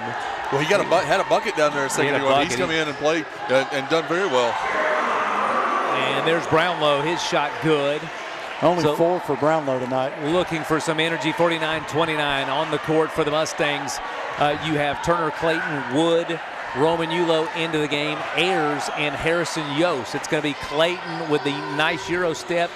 The layup could not go, so Bradley will get the ball right back, trailing by 20. Offensively, just not been a great night for Bradley as they've looked for anything to find a rhythm. Shots just not going for him tonight. Yeah, Bradley had 6 points in the first quarter. They ended up with only scoring 9 in the second quarter and had 10 in the third quarter. There will be another turnover as and Bradley gets it right back. So we're going to ping pong. They're just going to let it play now. That's I saw 7 fouls in about 3 seconds. At least. Brownlow will have it. He'll reset underneath Armstrong. His shot no good. And you're not taking it from you. Come on, he put it on the floor. I thought he said Charles Barkley coast to coast. I'll tell you what, if Yulo gets his mitts on it, as Michael Wood with a big three, and he's smiling ear to ear. 7 for Wood. Big three from him. Again, last year, I mean, he's such an improved player on the basketball court. I mean, great football player, but has done so much on the on the basketball court. So much improvement just with being able to score and stuff. And might I add, tough as nails. Michael's grandfather, Winford Wood, one of the greats in Lee University history in the Basketball Hall of Fame. So Winford, I'm sure, here somewhere. But Michael smiled and said, listen, fellas, I don't get to shoot it. It's not that I can't shoot it. Give me some love. Yeah. He and Tucker White tangled up. Looks like both of them okay, though, as Wood soared, Tucker White soared. I think Tucker broke his fall, so it's okay. Tucker took care of him. Nice pass from Yost. Yulo Get the out of bucket. here. Get out of here. Nice pass, Harrison Yost to Roman Yulo. And I love how, I mean, again, I've seen this in a couple of different games. They've tried to make an effort to feed Yulo to get him some points and stuff, which has been really cool. Nice pass underneath, shot no good. Rebound will come back out to Yost. Yost now looking to get something going. His shot no good, fading away. Bradley will come back the other way. 54-29, under 5 to go. And this game, again, we talked about it, started out with a bang and a lot of energy, a lot of promise for a good game. I think we were hoping for a close game tonight, but Walker Valley just overwhelming, guys. Yeah, they just keep coming. I mean, that's the whole thing about them is they just keep coming in waves. Greg, I'll ask you this. You and I were at Murfreesboro. We were in Murfreesboro last year for the Oak Ridge Walker Valley opening round game. And, you know, we both would agree that was a pretty dominant performance from Oak Ridge. And it was a different group of kids on that court that night. They were just different physically in almost every way. What do you see from this team that can go against a team like Oak Ridge? Denny, what I see, come on, Yulo with the three. What I see is this is a team that doesn't live and die by the three. This is a team that's built for Murfreesboro. You know, teams, and I say it all the time, when you get to Murfreesboro, you've got that shooting background that's wide open and all that. When you shoot the three, it's just different. This is not a team that lives and dies by the three, and it's a team that can go over there and make some noise, I think. They were a little bit eyes wide open last year running into Oak Ridge because Oak Ridge was just a force. Good. They were a force. You know, they picked you up right off the bus, and those were some grown men for sure out there playing. This team, I think, is different. I think having the experience now, knowing what to expect, walking over there, could be a different atmosphere, and certainly that experience will help them as Salisbury hits the second free throw. He's going to come out and into the game for the Mustangs will be 15, Jeremiah Crowder. So he's going to get some burn here in this rivalry game. 55-29 your score. Long three will be good, and that's Kaysen. I think his 5th point. Yep, 5 for Kaysen. And a big three, 55-32, under 4 to go. What do we look for Walker Valley as they, you know, walk through this district tournament and prepare for the district and the region? And, of course, much like the Barretts, their vision is to host. Yeah, and that's exactly right. I mean, they've got to focus. They're not focused on this game specifically. They're focused on how deep can they go, getting to Murfreesboro. And Denny, like you say, the key to getting to Murfreesboro is playing at home. And Steven said it as well, playing at home as long as you can. Walker Valley ranked in the 4A long three, no good. Walker Valley ranked, and they've been ranked, you know, for several weeks in the top 5. They're number 3 now as it stands. Bartlett number 1 in 4A. Bearden number 2 and Maryville number 4. So some teams in East Tennessee, so to speak, that they could run into. Whitehaven out of Memphis, Brentwood out of the Murfreesboro area, Germantown, Houston out of the Memphis area. So some teams that are familiar. It's just going to be interesting to see how Walker Valley matches up with those teams. Well, and again, you saw Walker Valley against Maryville. I mean, they've already played them, so they've seen them in this, and they were able to get past them. And Maryville is, you know, they got the big 6'9" kid that does it all over the court. So, you know, they played a good mix of teams this year as well, so that they see what it's going to be like getting over to Murfreesboro as well, which is important. Tellico Plains number 2 in Class 2A, coming in at 12, or now to 13-4. So as you said, they've Coach Campbell and his staff has built a tough schedule in preparation for that run to Murfreesboro. Yeah, so Tellico Plains 4 losses, 2 to Maryville, 1 to Walker Valley. That's their 4 losses. So they're undefeated in that's 3 of their 4. Sorry, that's 3 of their 4. That's what I meant to say. Thank you. Shelton, your one job is to keep everyone accountable here. Yeah. You missed that one. Past my I shouldn't bedtime. have to. Amen to that. It's getting late. Shot good, under 3 minutes to go. 58-36 your score, rivalry week. We thank you for joining us. It's, both of these games, the girls and the boys game, have been down the stretch, really not contested here late in the game. And, be it nonetheless, it's been a joy to call in and a joy to be a part of this. It's always fun to have our community guys come out and enjoy the game and enjoy the broadcast. Our families are here, our community's here, and it's been a wonderful thing to be a part of, regardless of the score. So, Greg, we just lost. I mean, Steven we just lost him. I completely understand. It's Shelton does what Shelton does. So 58-36 your score. And we've got under 2.5 to go here in this game, too. We want to remind you of the opportunity to watch the CYBL Finals. That's the elementary school. It's going to be broadcast Monday night. 2 games at 6 and 7 here on mixtv.tv. So if you're interested in looking for some of that elementary school basketball, of course, our community has a very rich tradition in elementary basketball. Make sure that you tune into that coverage, mixtv.tv, Monday, 6 and 7 o'clock. Those will be the finals as the tournament is going on and playing live. And I want to say, congratulations to those teams and those families as they advance through the tournament. It's fun, a lot of energy, a lot of excitement in the community. Everybody loves a good elementary basketball game. Welcome you back, Shelton. Back to the booth. I've got everybody telling me what I'm doing tomorrow, apparently. So, hey, tomorrow we got a big one at noon. We do, and that's what they're talking about. Hey, listen, real quick, Fruit Loops, tell us part of who's all on your team tonight. Oh, excellent. Here we go. We don't get that kind of play. No, Tonight running camera, we have Gideon Ratcliffe and Caden Payne. Justice Brackett has been running camera for Sideline. Madison McNabb's here in the trailer doing graphics. And, of course, Austin Chadwick is correct. Hey, that crew right there, phenomenal. You guys have done fantastic tonight.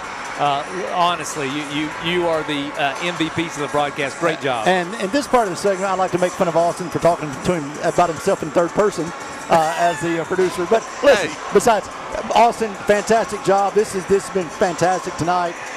Just proud of you guys. We continue to grow this, to get better. Eventually, you guys will find someone to call the games. Yeah, that matches the actual filming. When we first started, the calling was better than the filming. Now it's way surpassed that. So we're now you're at a kind of a end of the road here, buddy. You're going to find somebody. So. It's bottom of the barrel for broadcasting for sure here, but I'll tell you what, we have a good time doing it, and we are thankful to be in a community that provides this service. A lot of fun, and it's a joy. Not every community has this, and so it's fun for us to be a part of it. We're thankful that you join in and tune in with this, and we're thankful for our sponsors for allowing us to bring this coverage to you. And again, we've got rivalry games galore. We've got games coming up in the weeks to come, so make sure that you tune in and look for that schedule as we wrap up here. Walker Valley will they'll improve their record tonight. Shelton, they'll remain atop the district, as this, could have been a game that Bradley made a little noise in the district. Michael Wood firing another three. He's got a fever. No, he was firing. He wanted to shoot another one. Now, it's a good bounce back win for Walker Valley against a rival. Back-to-back nights is never easy. Look at Michael about to do something. He wanted it. Michael Wood, I'm telling you, I hope he gets some attention for the player of the game here. I hope. I mean, I know Turner Clayton, you got all the usuals, Kel Coates. Michael Woods had a nice little run here in the second half. He's brought a little energy to the game. It's a vote. And listen, up here, it's a vote. It's a democracy. Yeah, I mean, there's nothing about this that's a democracy. I was going to say, that's a democracy. That's the first I've heard of that. Yeah. Denny and I are just learning this. Venezuela. yeah. Yeah, Wow. we just learned. Wow. I mean, talk about taking it to another level. Okay, all righty.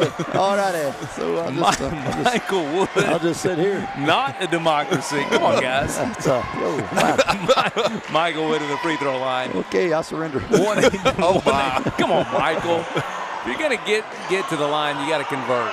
Nice look, nice pass ahead. Well, you basically told him he couldn't win because it wasn't a vote. No. You said I would like to put Michael's name into well, it. Here's what I'll say. As we're getting off the rails here with 1:11 to go.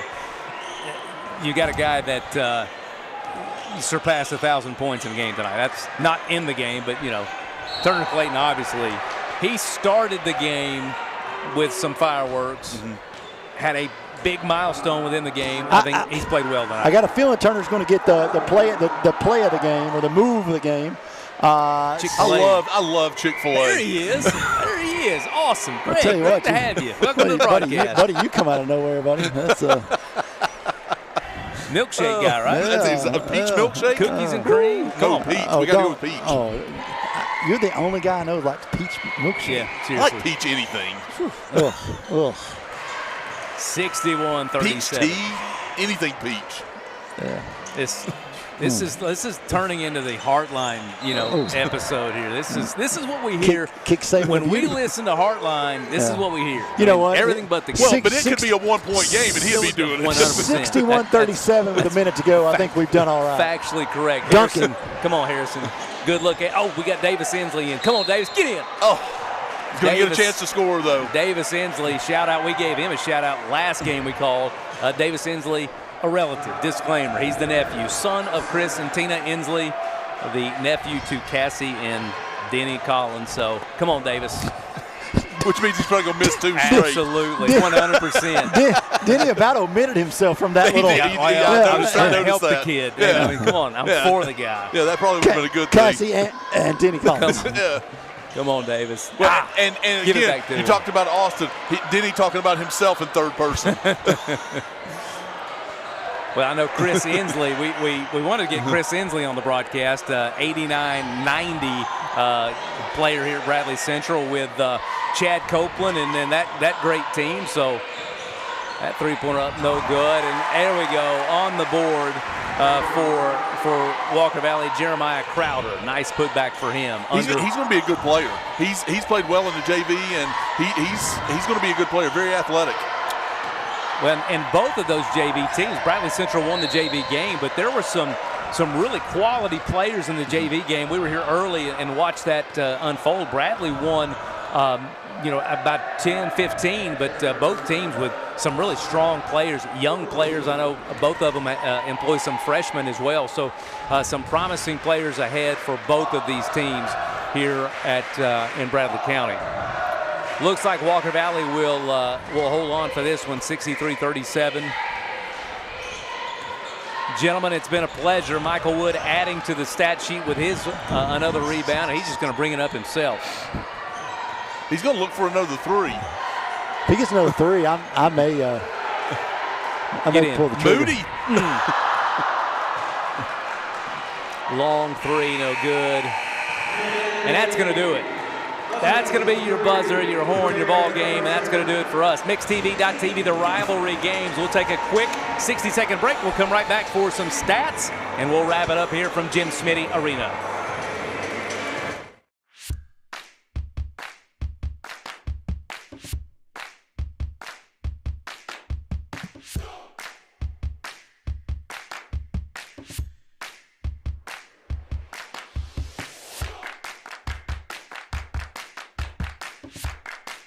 I'm C-Mark. I'm John Mark. John Mark and I just didn't put up billboards. We put down roots. If you're hurt, call us at 265-HURT. That's 265-4878. We are your local law firm.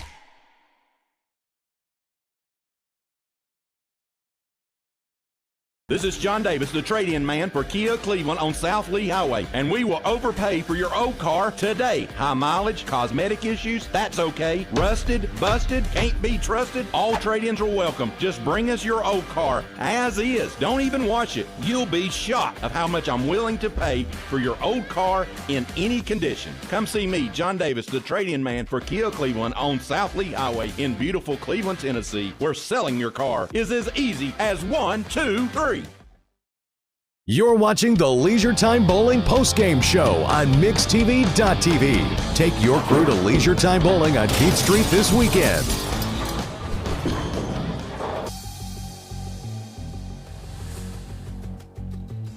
Back on MixTV.tv. Hello to Steve Hartline listening in. We appreciate him sitting in for him tonight, and he's found a way to listen in to the broadcast, and I think call in is what we're hearing. So he's got some commentary of his own, apparently, Mr. Shelton. He does, and I'm going to leave that between him and the Fruit of Loops. Amen to that, Greg. Big win here for Walker Valley for the boys. Big win for the Barretts. For the girls, pretty much went to script tonight. Yeah, I mean, each team held court like we suspected would happen, and again, kind of in the format that we thought it would happen. So, again, that's what we expected. Again, you're looking for Walker Valley boys, Bradley girls to, look for both of them to end up over towards Murfreesboro before this thing's all said and done. Some Hardy's highlights for you as a lot of Walker Valley tonight, but some great play from some individual folks. Andrew Walker, I think, for Bradley Central played really well.